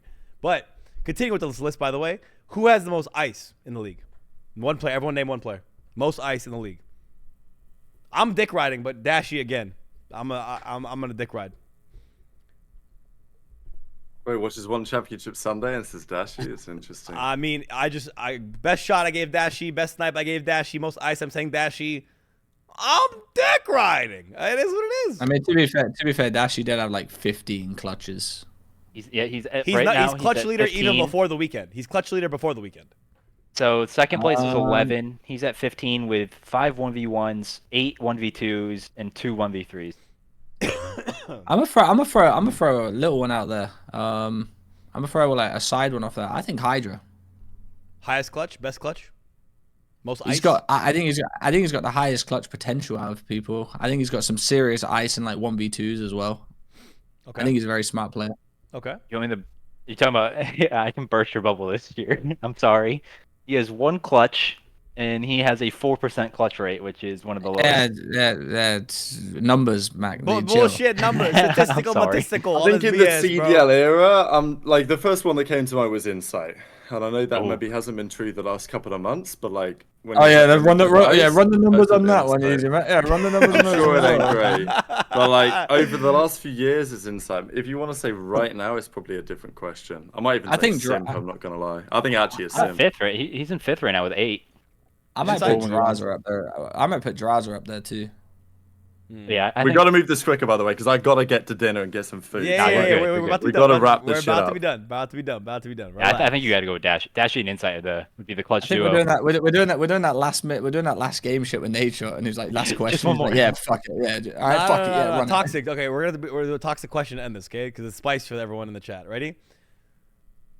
Most likely to be out of the league, even with an expansion next year. Can we do this? Are you guys ballsy enough? Because I'll fuck it. I'll slam someone right now. Oh. Are we ballsy enough to do this or no? I'm just gonna. I mean, if I were, I'll just go for the easy one. Go say it. I just say major. Oh. Well, I mean, it just makes sense. Like coming into a team that's dead last, like he has to fry to keep a spot. Like that's not even that's no shade at him. That's just the position he's in. Yeah, I wasn't expecting that though. I'll be honest, wasn't expecting it. I mean, I'm just gonna go numbers wise. There's probably gonna be a Spanish team next year, but like Spaniards are usually only gonna play on Spanish teams. Yeah, no, that was actually it. I mean, I would have to go with one of the Spanish guys. Like maybe one of. I mean, they've had zero luck on the SMGs, but I think Metals has potential. I would have to go with either Vickle or Lucky, just based off. But Vickle can speak good English too. I might go with Metals actually. Weirdly enough, I think I'm taking like one of the Gorillas guys. I was gonna say Flames too. I was gonna say Fame actually. Maybe Flame. To be honest, Flames is maybe. I just think Flames and Estriel's going to stay. Maybe he'll bring Flames with him. The thing is with Fame is that he can be all right, and he is an SMG, which probably does help him to some extent. But I also think that he hasn't done anything like exciting. Like he's not talked any trash. Not like that matters, but like he's just a player that you forget's in the league. Respectfully. Bro, you crack me up, bro. He could be shit, but as long as he's talking shit, he's fucking. If at least you think about it, right? Because it's like, if I'm another team, I see Gorillas as shit. Their players are basically all bad.